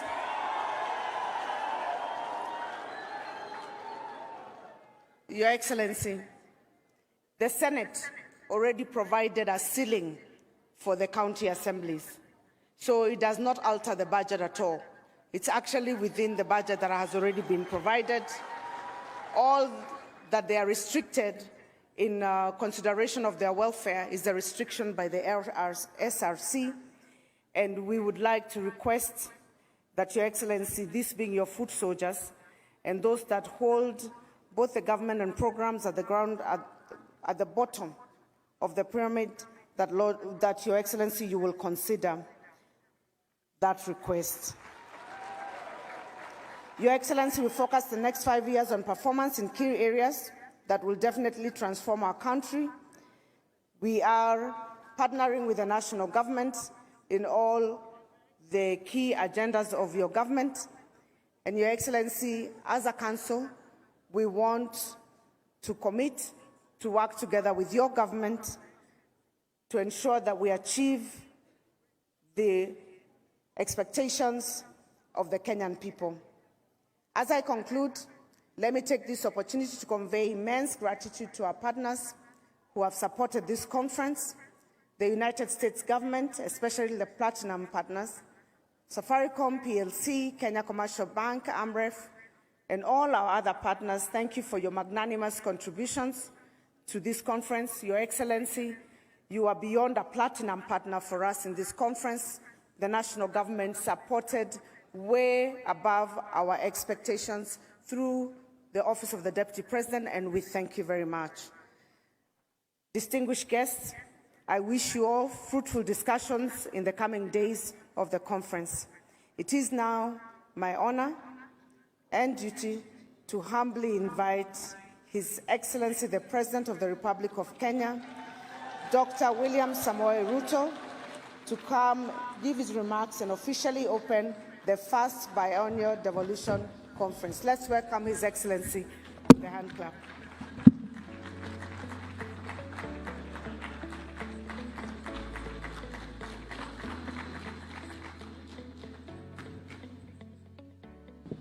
Asante sana, Madam Chair. Tafadhali, let's take our seats. Thank you very much.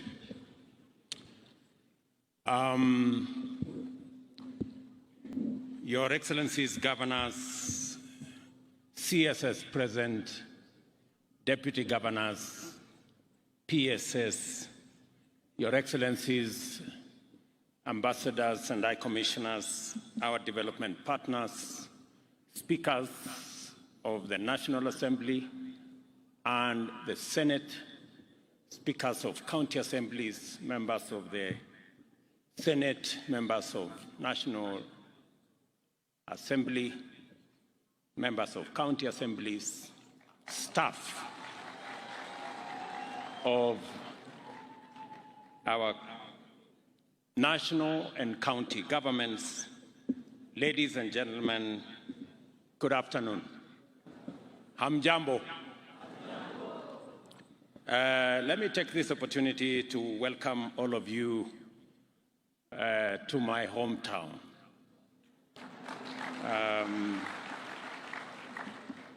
Just to give you a bit of geography, I went to primary school, pre-primary school actually, about 25 minutes drive northwest of here. And I went to secondary school maybe 2 minutes drive from here to the school I went to there. And so while I am here, I am a village boy. So welcome, and I'm truly, truly grateful that the first devolution conference you have granted my home county and my hometown the honor to host. I am delighted to be with you today as we commemorate the 10th anniversary of the most transformative achievement of the radically progressive constitution that the people of Kenya gave to themselves 13 years ago this month. Our country's constitution-making journey covers many historic milestones of the struggle for a new dispensation for true political, social, and economic freedom, and our collective quest for a nation to complete the journey begun by our forefathers who fought valiantly to resist colonial rule, as well as our brave freedom fighters who sacrificed immensely to win sovereignty for our nation. In this journey, the people of Kenya engaged each other across the country with courage and determination and negotiated relentlessly on the understanding that a new governance paradigm was absolutely necessary and, in fact, inevitable. As we reflect and reminisce about constitution making, one thing becomes absolutely clear. In all the bargainings, horse trading, deal making, and consensus building that went into the various processes which contributed to the development of the drafts that formed the basis of the ultimate document, the citizens of Kenya were emphatic, persistent, and unequivocal about one thing: that decentralization, sharing, and devolution of power and resources was both overdue and, in fact, it was non-negotiable. And that was agreed across the country. As the Latin proverb goes, the voice of the people is the voice of God. Based on this unambiguous imperative from the people, leaders exercised very limited authority to debate and negotiate the modalities of instituting effective devolution that would actualize the people's and most cherished aspiration of devolution.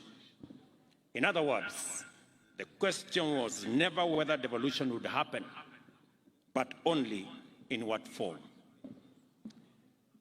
The drive to devolve stemmed from the bitter experience of extractive colonial institutions, which invested heavily in the White Highlands and brutally neglected elsewhere. This practice found expression in the National Economic Planning and Development Policy promulgated shortly after independence, which formalized inequalities and marginalization and led to the emergence of zero-sum politics and gross inequality in the allocation of public resources that informed our early years of our nationhood. This resulted in underdevelopment and economic stagnation, weakening of nationhood through strained bonds of cohesion and common endeavor, and a torn social fabric. Kenyans knew what the problem was, and as well, they knew what was the cause. This is the reason for the unanimous insistence on decentralization and sharing across the country. I therefore recall engaging with my parliamentary colleagues over a protracted period about how many levels of decentralization there would be and how many territorial or geographical units of devolved governance we would need. Some people went for 4 levels of governance, while others preferred only 2. An ambitious middle ground proposed 3 levels. Similarly, reluctant devolutionists campaigned for 8 units to coincide with the administrative provinces, whereas others wanted 14 regions, yet others demanded numbers varying from 24 to 56. I happen to have been part of this history, and I am very privileged that I participated in this conversation. And I'm very happy that today we are celebrating 10 years of devolution. What was no longer subject of controversy or subject of canvassing was the principle and object of devolution. The people had been clear And on 27 August 2010, Kenyans ratified a constitution which embedded devolution into the very definition of our republic under Article 6 that describes the territory of Kenya, not only in terms of its boundaries, but also according to our counties. In Article 10, the Constitution also highlights sharing and devolution of power, democracy, and participation of the people, as well as equity, social justice, inclusiveness, non-discrimination, and the protection of the marginalized as national values and principles of governance, with preemptory implications for the exercise of constitutional authority by any person at any place at any time. Counties are therefore intrinsic to the Constitution and proper definition of the Republic of Kenya. They exist to serve as platforms of actualization of the sovereignty of the people in several fundamental ways. They make state power more democratic and accountable, and promote unity through diversity by arbitrating between competing political impulses towards disintegration on one end and over-centralization on the other. Devolution also restored to the people their powers of self-governance and promoted their participation in the exercise of powers of state and in making of all decisions that affect them. Under devolution, our communities regained the right to manage their own affairs, while the interests and rights of minorities and marginalized could no longer be ignored. Article 174F of the Constitution sets out what the chair of the Council of County Governors, my dear sister there, Anne Mumbi Waiguru, correctly referred to as the role of county governments as the last mile implementers of critical development agenda, including the AU's Agenda 2063, the UN Sustainable Development Goals, Kenya's Vision 2030, and the bottom-up economic transformation agenda. It states that one objective of the devolution of government is to promote social and economic development and the provision of proximate, easily accessible services throughout Kenya, as is that of enhancing checks and balances and separation of power. To remove any doubt as to what Kenyans really wanted to do with devolution, the Constitution sets out one object of devolution to be that of facilitating the decentralization of state organs, their functions and services from the capital of Kenya.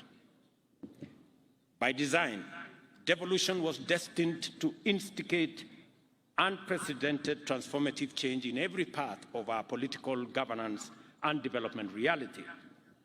It recalibrated our democracy, development, and reoriented policymaking by simply redefining what was at stake at all times and handing over power to the people in their greatest number.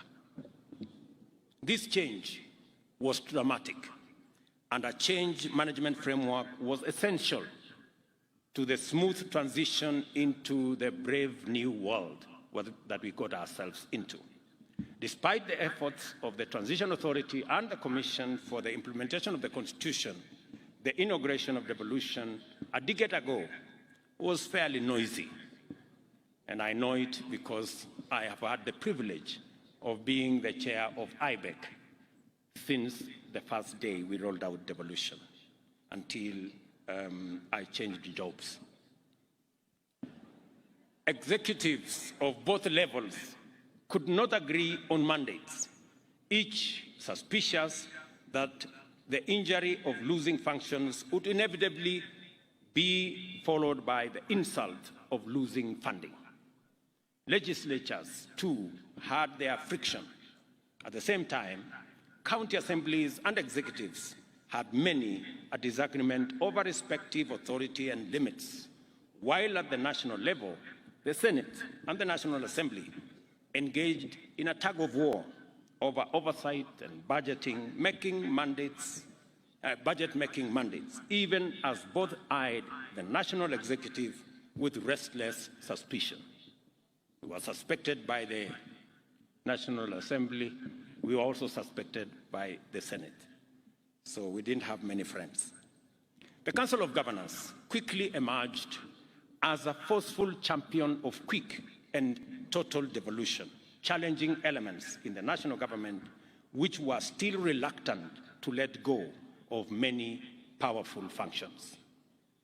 I remember we had in the law a period of 3 years to transfer functions, but we transferred almost 90% of the functions in the first year. And many people thought we didn't make the right decision. With the benefit of hindsight today, I think we made the right decision to accelerate the devolution of functions because it gave county governments the opportunity to develop the capacities to be able to appropriate those functions and take over their mandates. Those were very hard times because I remember them. But there were also times of fast learning and quick adaptation to relentless change. We discovered the limits of adversarial competition and zero-sum contests and recognized the power of alternative dispute resolution and patient consensus building. Article 189 began to make sense and to take shape of a very inspired consent, while the intergovernmental frameworks, Intergovernmental Budget and Economic Council, and the Intergovernmental Summit revealed their value because we managed to sort out many things using these frameworks in a negotiated way rather than taking things to court. Once everyone was finally clear that there were no losers, no winners in the transformation, and that devolution and Kenyans had won, leaders at both levels of government finally got round to recognize the brilliant genius of the people of Kenya in never once doubting the power and the promise of devolution. Devolution has grown tremendously in a decade. It has matured from a delicate fledgling with limited institutional capacity to administer resources, provide services, and generate own revenues, to fully operational governments touching the lives of people at the grassroots, undertaking ambitious development programs and driving economic growth. And we commend our county governments for the transformation that is visible in the Republic of Kenya. There remains much more to do, and many shortcomings are still evident. But only a serious, inattentive person would say today that devolution has no impact in any part of Kenya. And you have to be really ungrateful. Very often, many of the positive outcomes of devolution are evident to those who have observed our rural areas and formerly remote and neglected regions over time. I am particularly encouraged by what we have achieved in the areas of health, agriculture, education, infrastructure, trade, development in the last 10 years of devolution. It is true that devolution has encountered setbacks owing to poor coordination, administrative rigidities, and inefficiencies, which have suppressed effective performance.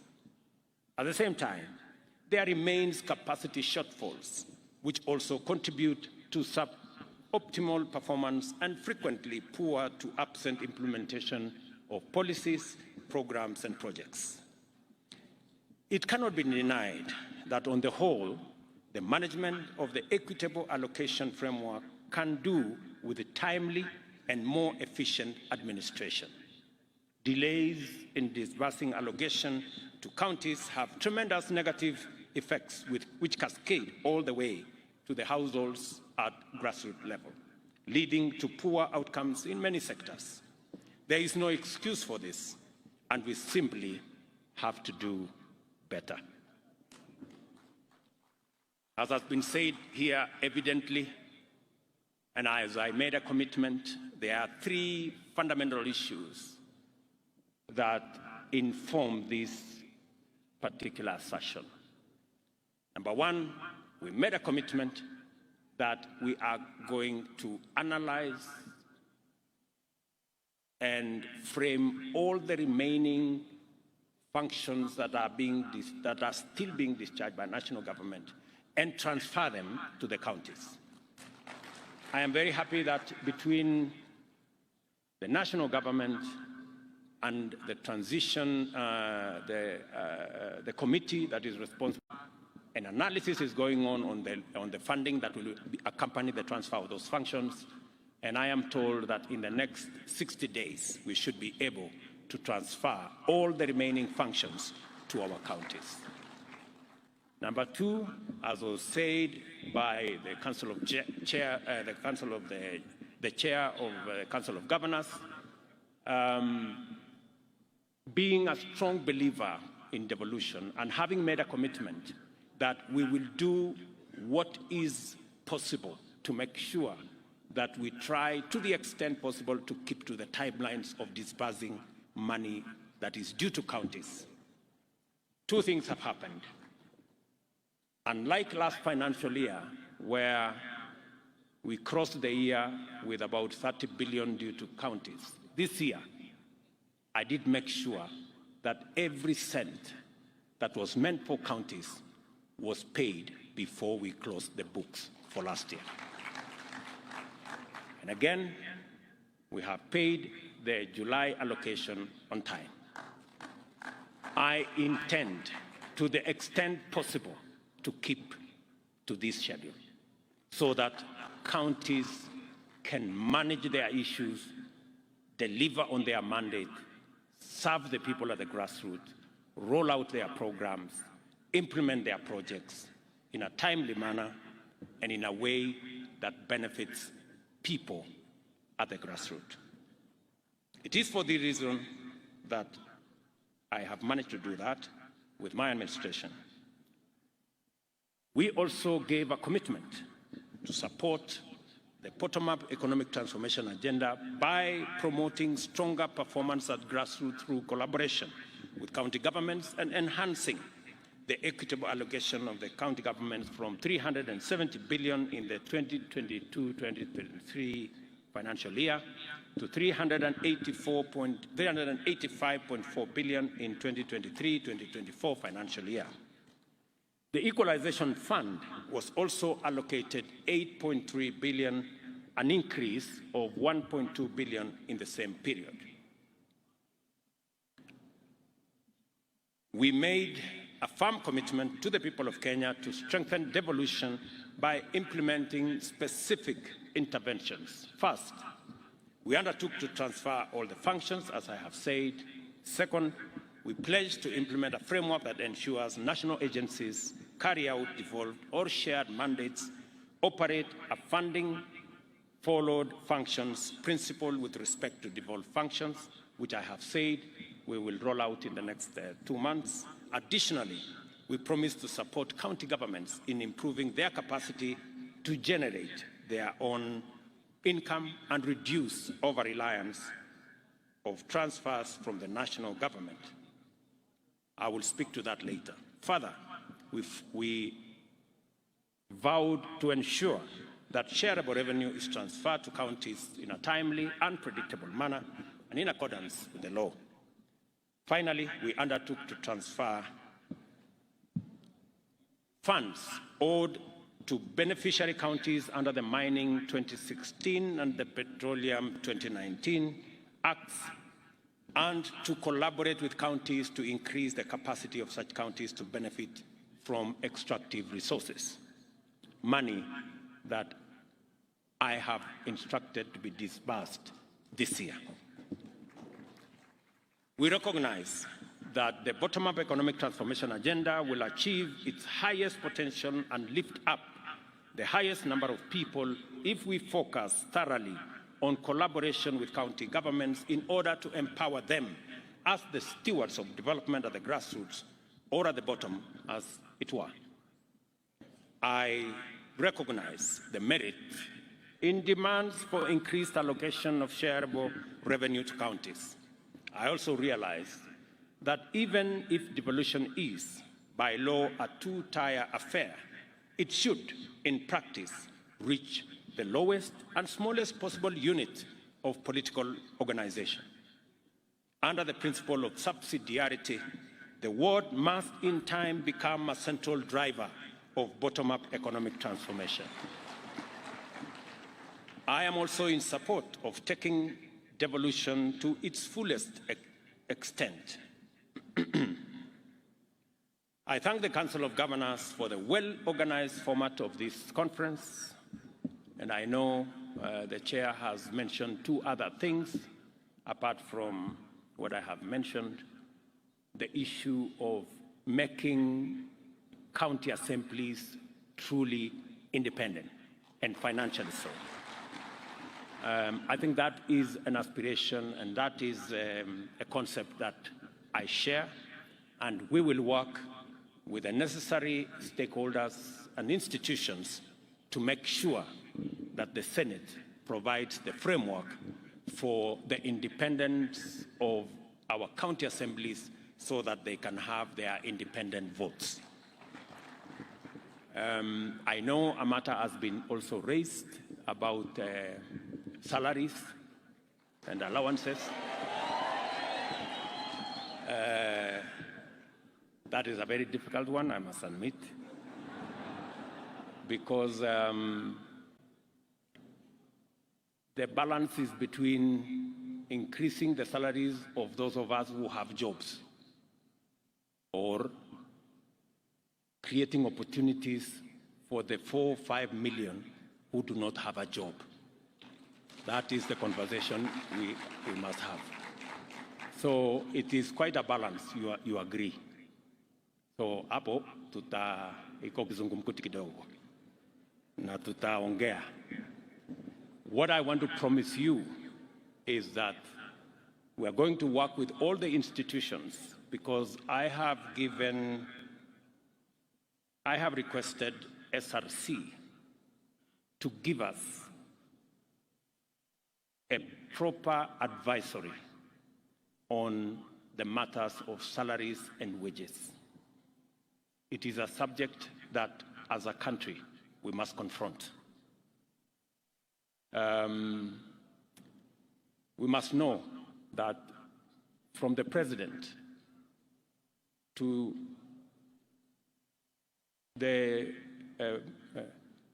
assistant at the office, we all work for the people of Kenya. We live in the same country. We take our kids to school. We provide for their upkeep, provide for their food. We pay the hospital bills, all of us. And therefore, pay must reflect the fact that we all serve the same people.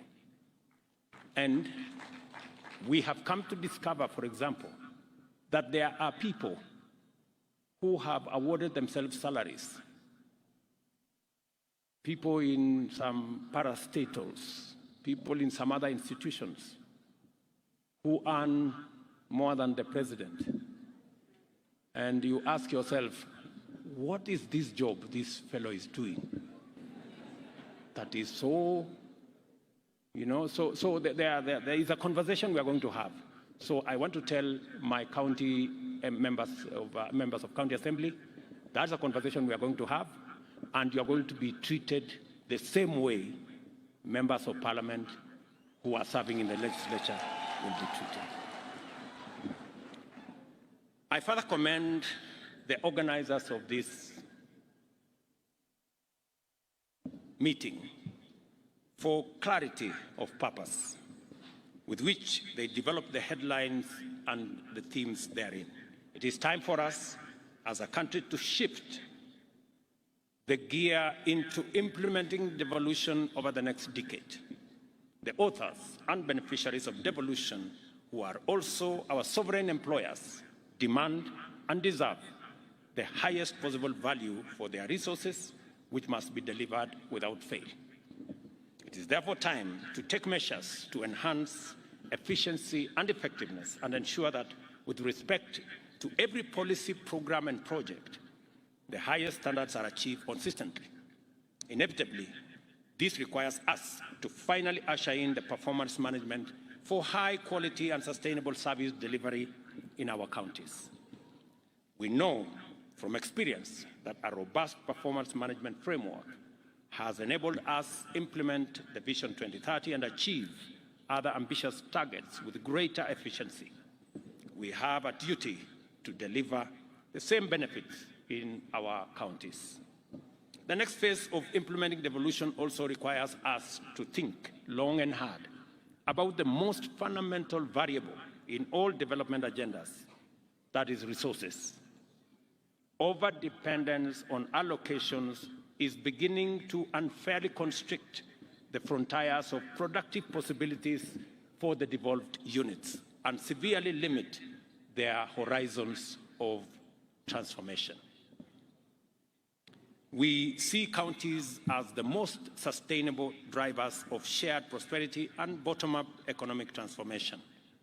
Our partnership with counties in implementing aspects of our agenda has enabled us to accomplish a lot of positive outcomes and outline great possibilities for future partnership.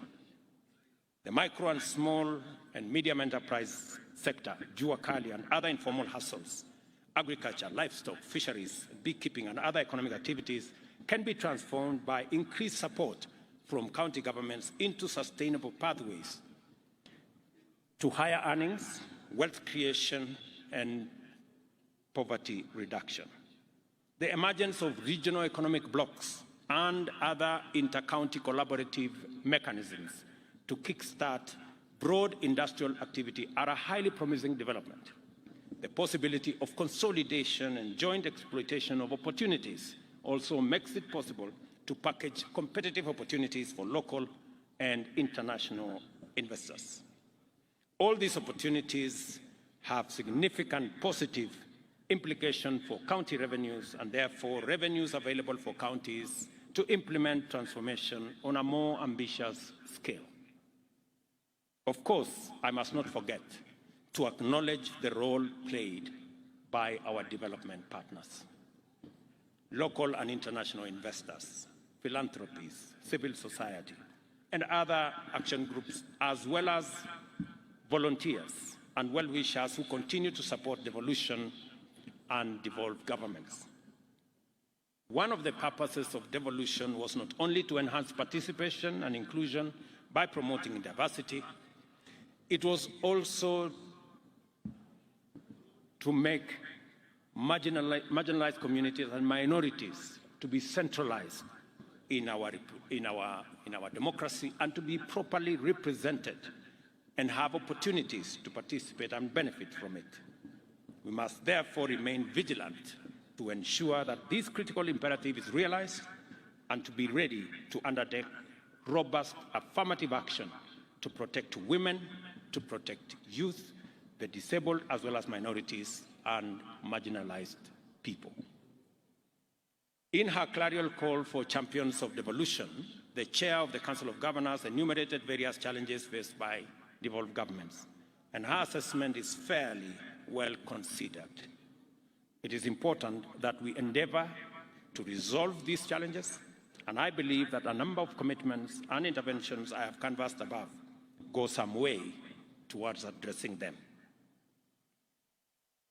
One item was conspicuously absent from the chair's list. It is well known, has a long pedigree, and equally formidable legacy of devastation. Kenyans agonize continuously over it and would like to witness decisive action to bring it to an end. It is poor governance and specifically corruption, manifested through incompetence, negligence, poor professional standards, inefficiency, waste, mismanagement, and outright theft. I am happy that the plenum session set out good governance practice as one focal area for the attention of this conference, because I have made my commitment to good governance, and in particular, decisive action against corruption, very clear. On the 10th anniversary of devolution, we must use the 8th devolution conference to speak emphatically to an issue that must disturb all of us. As far as I can tell, it was never the spirit or intent of the people of Kenya to devolve corruption, mismanagement, and malpractice to counties. Yet, many counties have evolved into notorious epicenters of wanton looting, with everyone from the executive to the county junior staff implicated in a wild free-for-all at the expense of essential service delivery.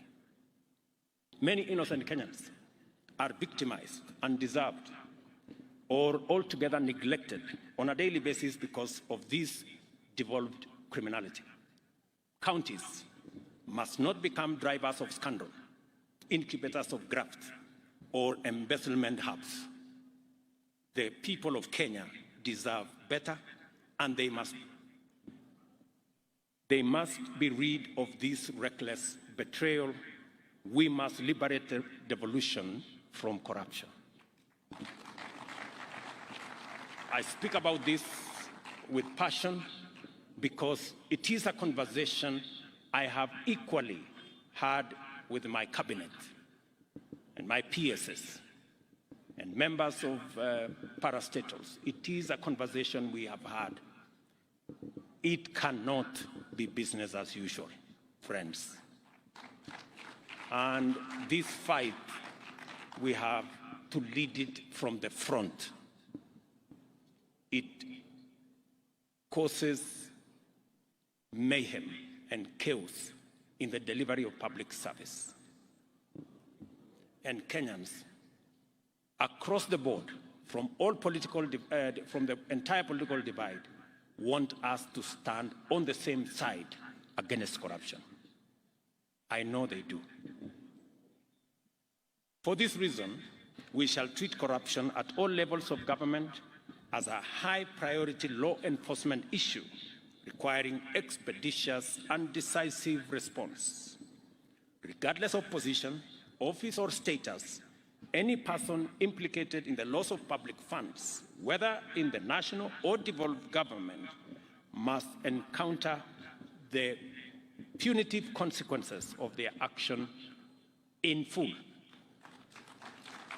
I expect the agencies concerned to move with speed and attend to the many cases of corruption that are festering in many counties, including Uasin Gishu County. I wish to submit to this conference that we have a proven hack, a smart solution to kill the two birds of poor governance and efficient delivery of service with one stone. That hack is digitization and automation. I therefore encourage you, my friends, the good people who run our county governments, to embark on the journey of integrating digital solutions and ICT to service delivery and project implementation in your counties. We are open and we are going to support all the county governments to digitize their service. I am very happy that many counties have come forward to work with the ministry responsible, the ICT ministry, and the Ministry of Interior in making sure that we digitize all our services. I have also instructed the departments responsible to work with counties. If you need support in matters of raising revenue, digitizing the revenue space.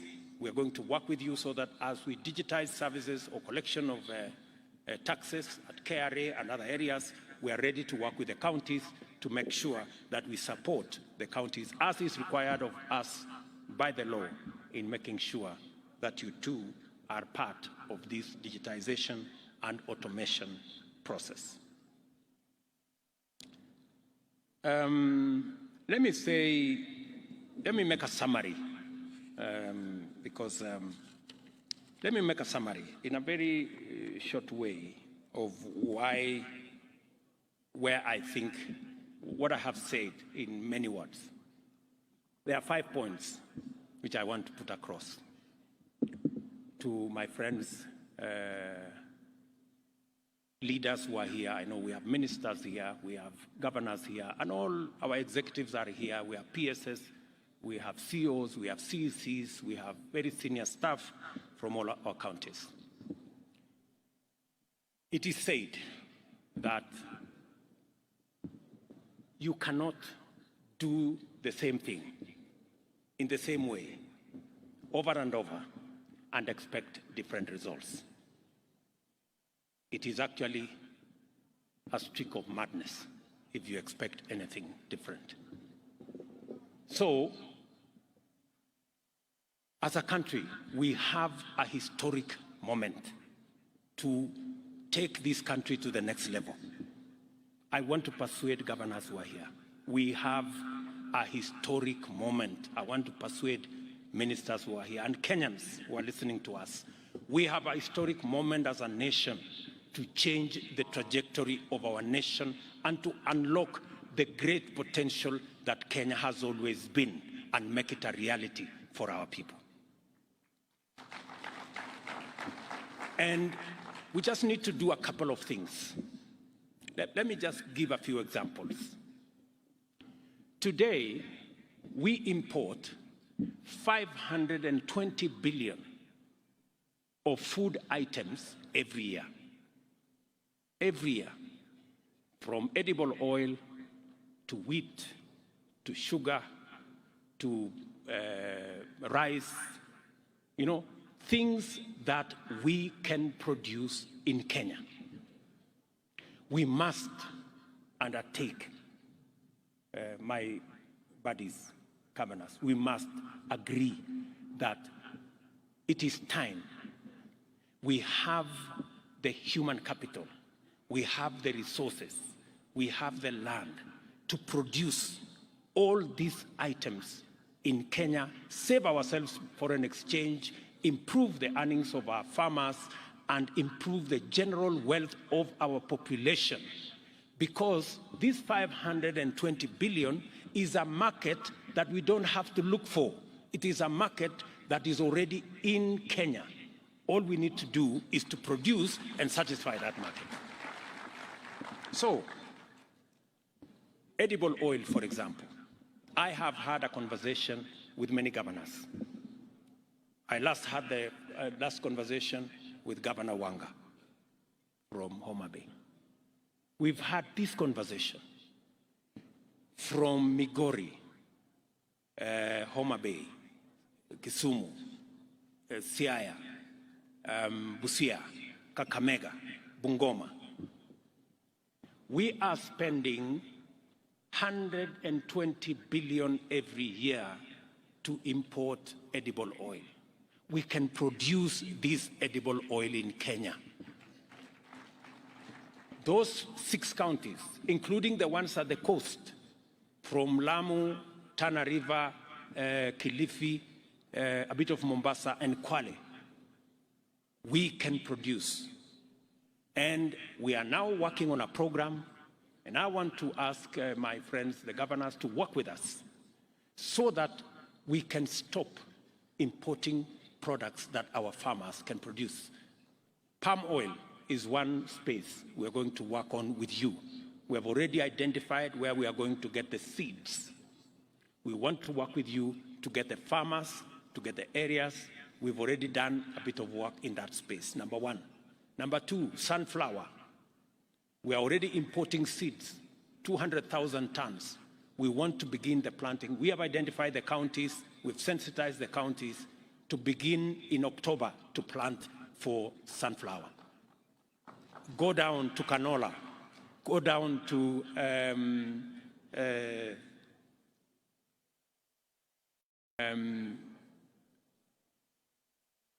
sesame in Busia. Go down to,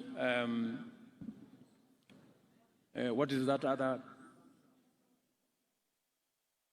Groundnuts and the rest of them. We have all that space to produce edible oil in Kenya. I want to encourage the counties who are here to work with us. Collaboratively, we are going to unlock a huge potential. Rice is one such. We have 120,000 acres in Tana River. We have an extra 20,000 acres in Kirinyaga. We have almost 20,000 acres in Busia. We have another 20,000 acres in Ahero. We have almost 30,000 acres in Kucha. I think that must be in Migori. With 200,000 acres, we can produce 800,000 tons of all the rice that we today pay 70 billion shillings every year to import. The numbers are there, the farmers are there. We have what it takes to do all that. Let me also say something about sugar, which we are sorting out, cotton, which we are already disputing, seeds, livestock. We have 650 milk coolers that shortly we will be distributing to counties to support our dairy, make sure that dairy and milk is of the quality that gives us more money. The whole space about leather and meat and what we are doing in that space. Good people, we must stop importing these 520 billion shillings every year that our farmers can produce in Kenya, and we need to work together to make sure that that's not what happens. Number two, we need to agree on being deliberate and intentional about creating opportunities for our young people to find jobs and work. You heard my elder sister Meg, what she said here. By the way, many people may have been wondering whether she was talking about Kenya or another country. For your information, she was talking about Kenya. Yeah? And we have managed, you've seen the list of investments that have been done in the last 12 months. And it is because we made a conscious decision to change some of our policies. When I made a commitment, when I went to the American Chamber, when I made a commitment that we are going to change our laws, we are going to change our policies to make sure that Kenya becomes investment friendly. Many people did not realize where we were going. Today, of all the 9 or 10 issues Meg put here, we have implemented 80, maybe 85%.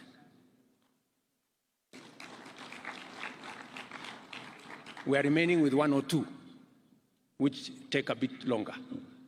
And with that, we have seen an investment of close to beyond 200 billion in just the last 12 months in our country to create opportunities for jobs, to drive away poverty.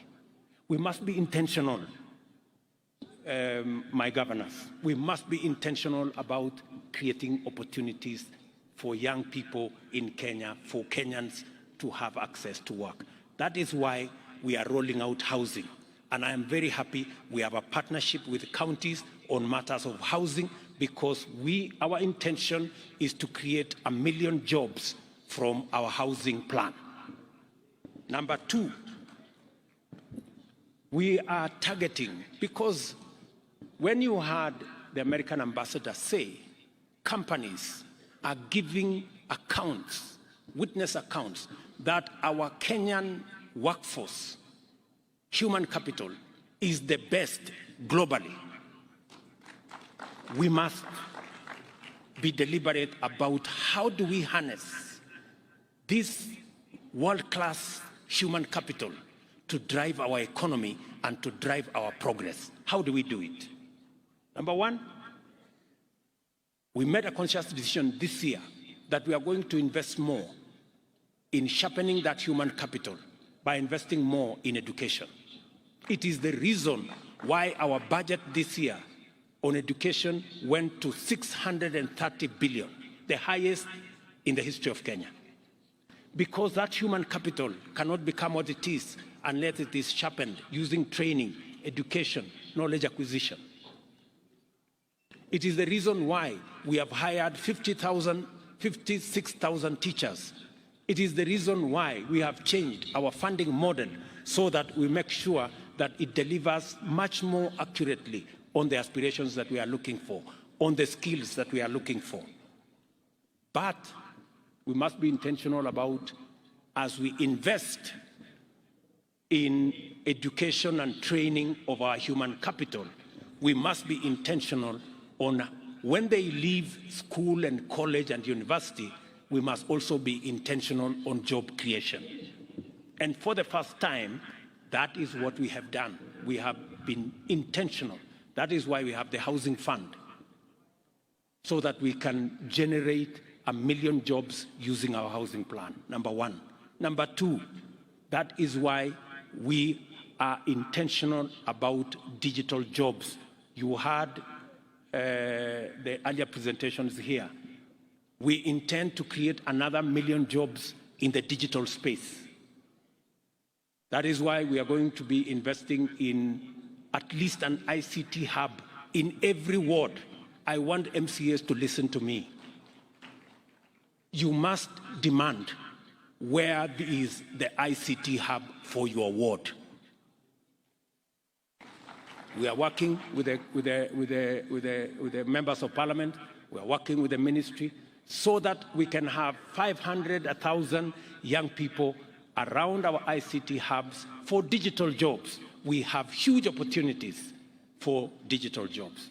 Number three, and before I go to number three, I have also asked our friends, the county governors, that we also want to tap into the vocational training centers under the county governments. We want the vocational training centers to be also hubs of ICT. We would want to invest in at least an ICT hub in every vocational training center, so that again, we can train more, we can use technology, so that this world-class human capital we have can work for the globe. Number three, we are working on making sure that this world-class labor we can export. And I want to thank many countries that have given us opportunity to export our labor.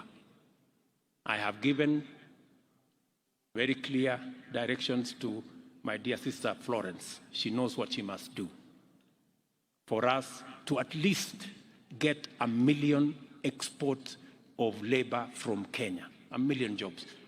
In our manifesto, we made a commitment that we want to increase our remittance from diaspora from $4 billion to $10 billion. That is 1 trillion shillings. That is going to be an opportunity for us to create jobs. And finally, on matters job creation, we have advertised, I think, the first 14 county aggregation and industrial parks. We have already gazetted, I think, 5 special economic zones. It is one of the conversations we had with the American Chamber of Commerce. You just heard the opportunities. The American market alone is expecting more apparels from Kenya. That is why we are establishing a special economic zone in Busia, in Eldoret here, in Naivasha, in Dongokundu, in Sagana, in Del Monte, down there, and we are looking for additional land so that we can increase the scope of our exports into the globe. We have huge markets waiting for our products out there. Those are areas of job creation. You just heard that with the little intervention we made, there is a new investment in Athi River that will create 20,000 jobs. These are opportunities, and I really want to have a conversation with the county governments so that they too can take up and pick up these opportunities and drive them. I wanted to say this. We must be intentional, we must be deliberate about creating opportunities for Kenyans to work so that we can improve their incomes and we can drive our progress. Number three, partnership. My friends, governors, I'm really asking you to work with the national government. In this national administration, you have a partner and a friend. We have no intention whatsoever to take over any county function. We have no intention, and I want to say on this platform, all we want is to support the county governments for them to achieve their mandate, and we will support you to the extent that you want us to support you. Yeah? Because we do not want to take over any function. We want to help, because the success of every county is the success of Kenya. Because we do not have citizens that belong to the national government. We have only one citizen. Those who elected you are the same who elected the national government. Sindio wangwana? So hapo ndio mimi niko. So issues like UHC, we want to work with you. Community health promoters, we have already agreed on a formula. We will co-fund the 100,000 community health promoters. We are going to equip them as national government. We are going to work together to make sure that delivery of health products, health services is efficient and reaches the last mile, and counties are best placed to do that. We need to work together on markets. As you have seen, markets is run by counties. But as you also know, in my campaign, Mama Mboga was front and center of my campaign. I simply cannot walk away from them. So I have to build these markets. And we intend to build 400 markets across Kenya, maybe 500. We're going to spend about 20 billion in building the markets. The markets will be handed over to the counties. You guys will run the markets the way you want. You will decide who is in those markets. You will discuss with us. And I'm looking for a partnership with you so that if you want to improve on the design, I am ready. If you want to improve some of the funding, I am ready. If you want us to change from here to there, sawa. Lakini soko tujenge, because I saw in the presentation here, the women are saying walikuwa wanalimwa na jua. So nitawasaidia kupanga kuweka shade everywhere na kupanga hiyo kuweka mahali iko stima, mahali iko nini. Let's work together. Let's also work together on matters to do with county aggregation and industrial parks. I must congratulate counties. We have a fantastic working relationship on county aggregation and industrial parks.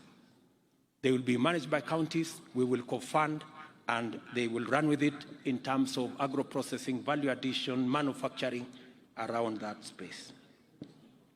We need to work together on distribution of fertilizer. I must commend many counties who have worked with us in providing the last mile delivery. As you are aware, we believe that counties have the capacity, working with the national government, to be able to deliver to the last mile. Let us work together on matters mitigating climate change. I'm very happy that today you overshot your target of planting 2 million trees. I am told by the chair you planted 7 million trees. Tuwapige makofi counties jameni. They've done a wonderful job. That's the space. Work together on manufacturing. work together on mobilization of revenue. You know, even as the national government works hard to keep up to the schedule on paying on time for the shareable revenue, I want to encourage counties to also look at ways of own source of revenue. We are going to assist you so that you can meet your targets and we can do more around own source of revenue. All I am saying is partnership. Let us work together. Finally, we also need to work together in mobilizing resources. As you are aware, we have made the conscious decision that we are not going to run our development, the affairs of our country, by borrowing debt left, right, and center. We are going to raise local resources. We need to work together to build local resources, to raise local revenue. We're going to work hard as national government. We are professionalizing KRA to raise more money. We are digitizing so that we can eliminate areas of pilferage. We are increasing, as I made a commitment to this country, that we are going to be a country that is focused on saving. For a very long time, we ignored the saving component. That is why, as a percentage of GDP, we are among the lowest globally.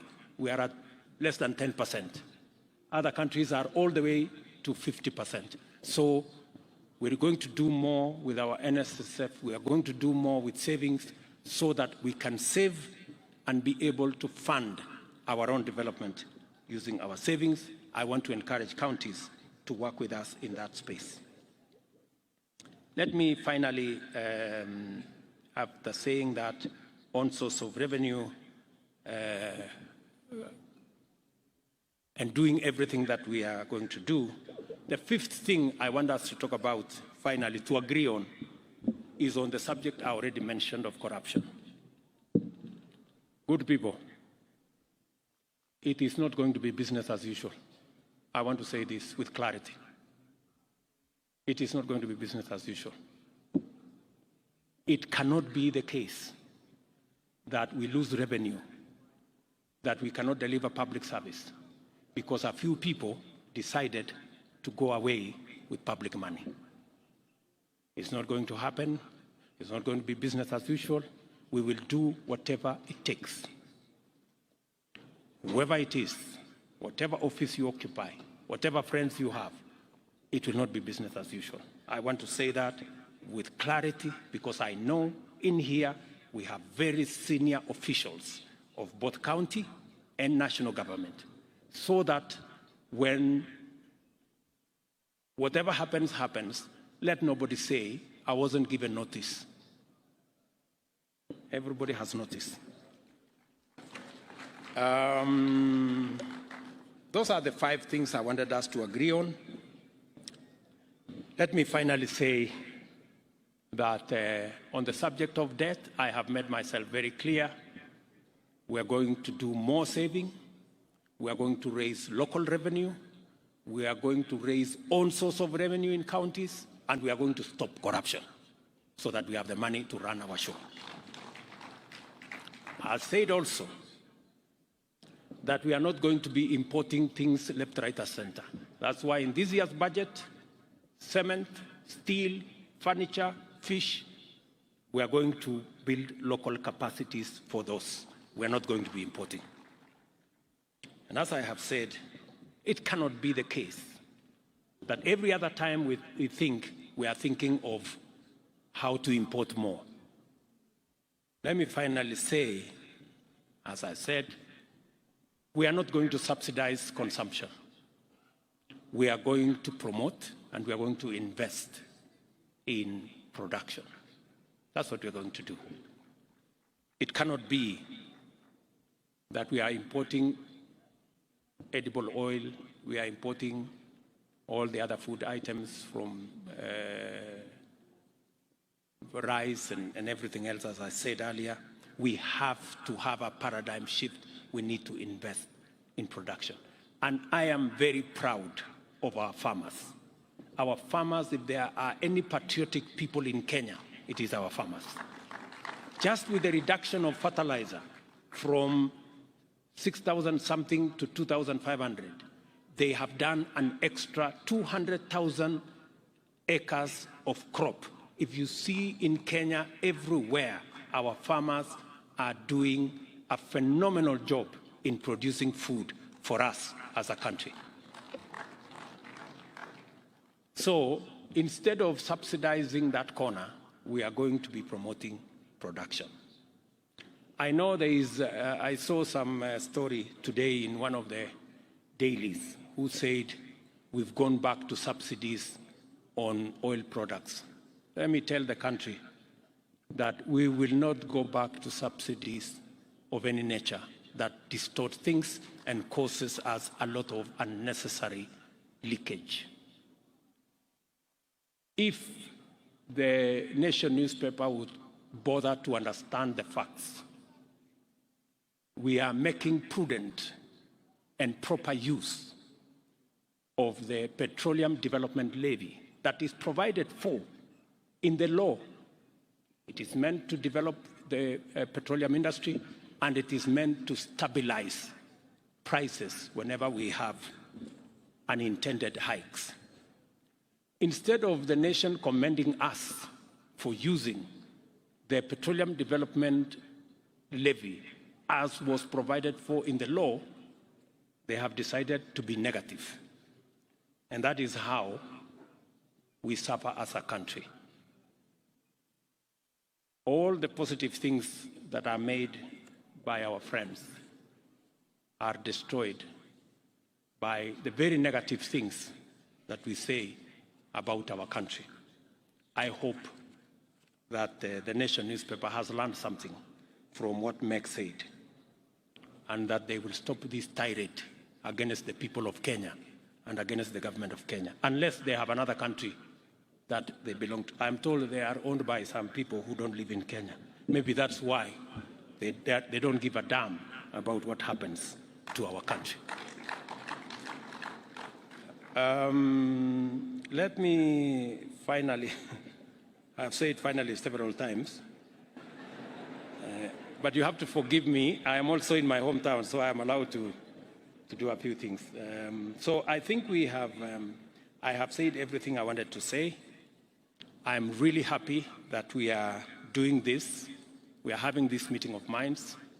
I want to promise my colleagues, governors who are here, that I have every intention working with them to promote everything they are doing. And whenever they need any support from me or from the national government, we will be ready. I know our development partners have done a phenomenal job in working with us to plug the gaps that occasionally exist. And I must commend them. I must commend our development partners. They have been a very useful resource for us as a government, and we will continue to work with you. In a very special way, I must commend my elder sister, Meg Whitman. That lady is phenomenal. Hata nyinyi mnakubali huyu mama ameongea kuliko sisi wote. Ni kweli ama si kweli? Mbona tusimpigie makofi? Simameni tupigie makofi huyu mama. We must. Tumpigie makofi huyu mama and all our development. Thank you very much, Meg. You spoke like the 50 million Kenyans, one person. So thank you very much, and thank you. I'm not saying this to say anything else about the other people. Thank you very much, all our development partners. You have done a phenomenal job. We appreciate, and I speak so from my heart. On behalf of the people of Kenya, we appreciate your partnership. We appreciate your support. We appreciate your goodwill, and you can count on ours. Tafadhali tuketi chini. So asanteni sana ndugu zangu, mimi nawapenda sana. I truly love you guys. Na nawatakia baraka ya Mungu. Hiyo maneno ingine, najua MCS wamesema wanataka kubook appointment ya kuongea na mimi. Mimi niko tayari.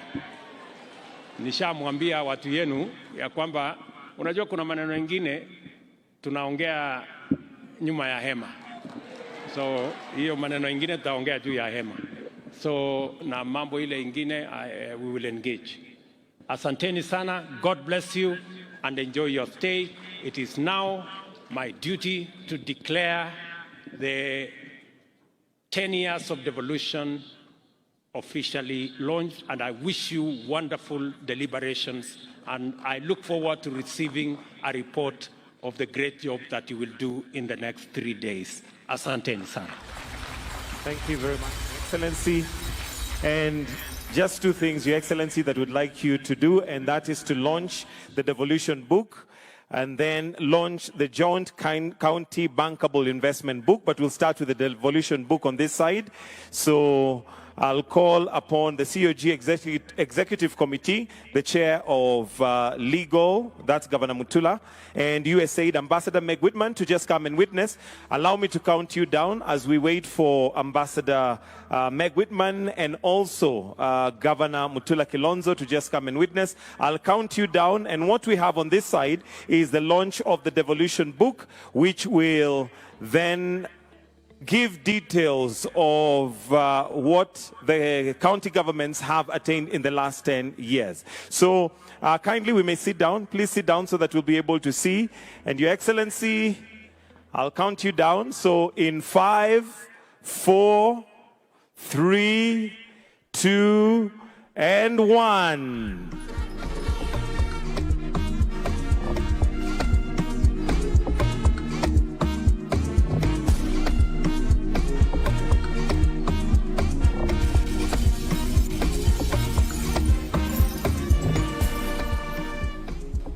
Ladies and gentlemen, that is the devolution book. Your Excellency, with your permission, on this other side, we have the investment handbook. His Excellency will distribute a few books before we move to the other side, where we have the launch of the bankable investment handbook. And the bankable investment handbook is basically what each county government has to offer to investors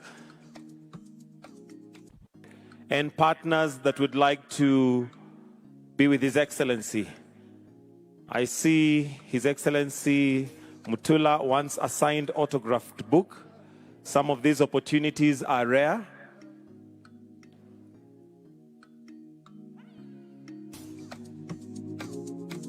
We have one more book to launch. That is the County Bankable Investment Handbook, which is to the left of this dais. And after that, we'll have one photo or two photos. Then after that, we conclude with the national anthem. So we'll proceed to the left, Your Excellency.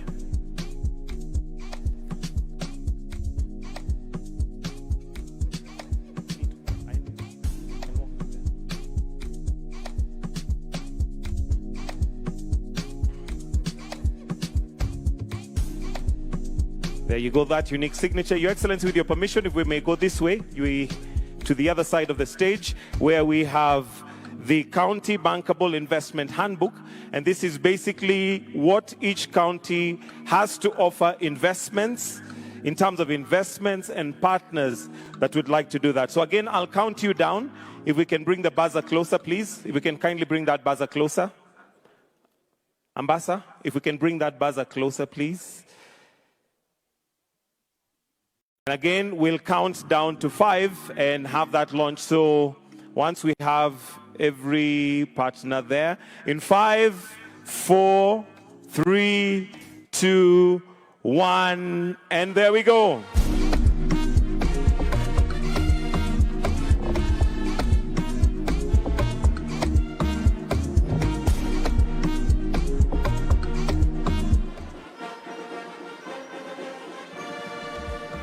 And that right there is the County Bankable Investment Handbook, launched at the 10th Devolution Conference.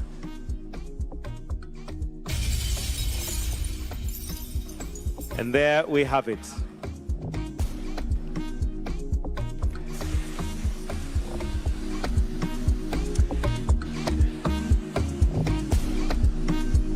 If I may now request that we have the governors kindly come and just arrange ourselves here. Would like to finish with a photo. If governors, we can quickly come on stage here. Governors, kindly if we come this way to the stage. We use these stairs just for the final photo before His Excellency may retreat after the national anthem. So if governors, if we can kindly just come and arrange ourselves on these stairs so that we may take a photograph with His Excellency.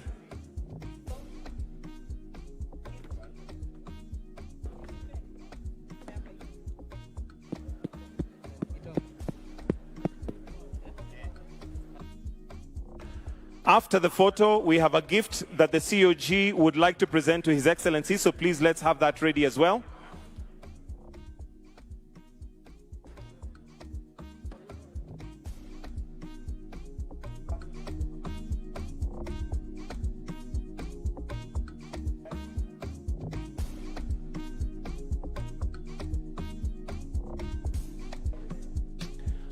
All right, so after the photo session, we have a gift that will be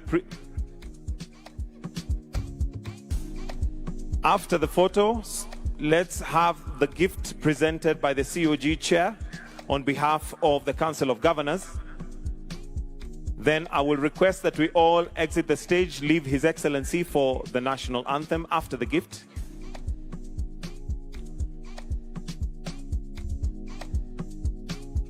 All right, thank you. Let's present the gifts.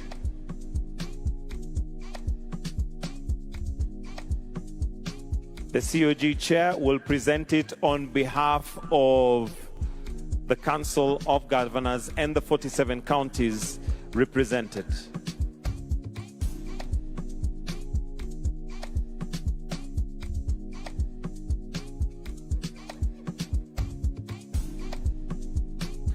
I'll then kindly request that we now all be upstanding for the national anthem as we wind up this bit, the national anthem.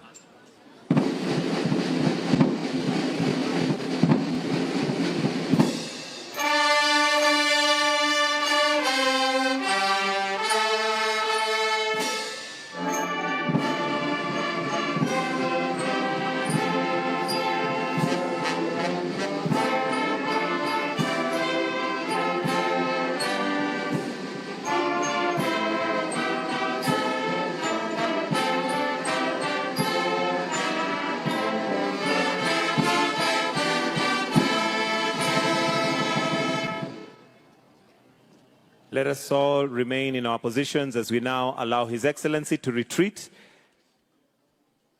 Lunch will be served for VVIPs to the right. Your Excellency, thank you very much. His Excellency, the President, is heading over to lunch, and all the people who have the invitation cards will be able to join His Excellency, the President, at the VVIP tent. If you do not have an invitation card, kindly go to the left. If you do not have a VVIP card, please go to the left. We'll be having lunch served for all other delegates on the left of the stage. The President, the Cabinet Secretaries, Governors, Senators, and VVIPs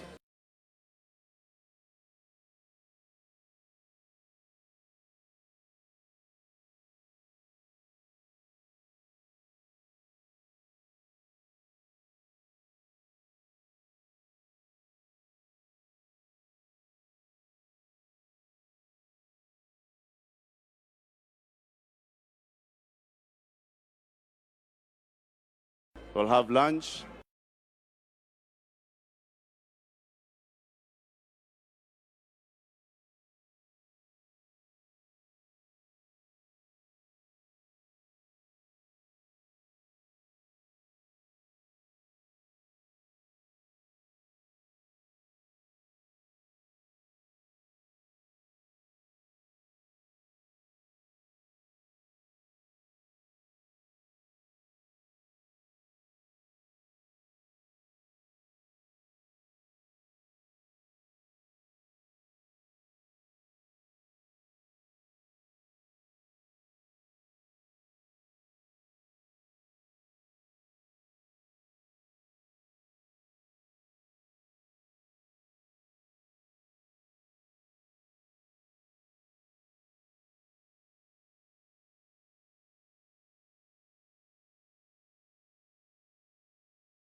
The rest of us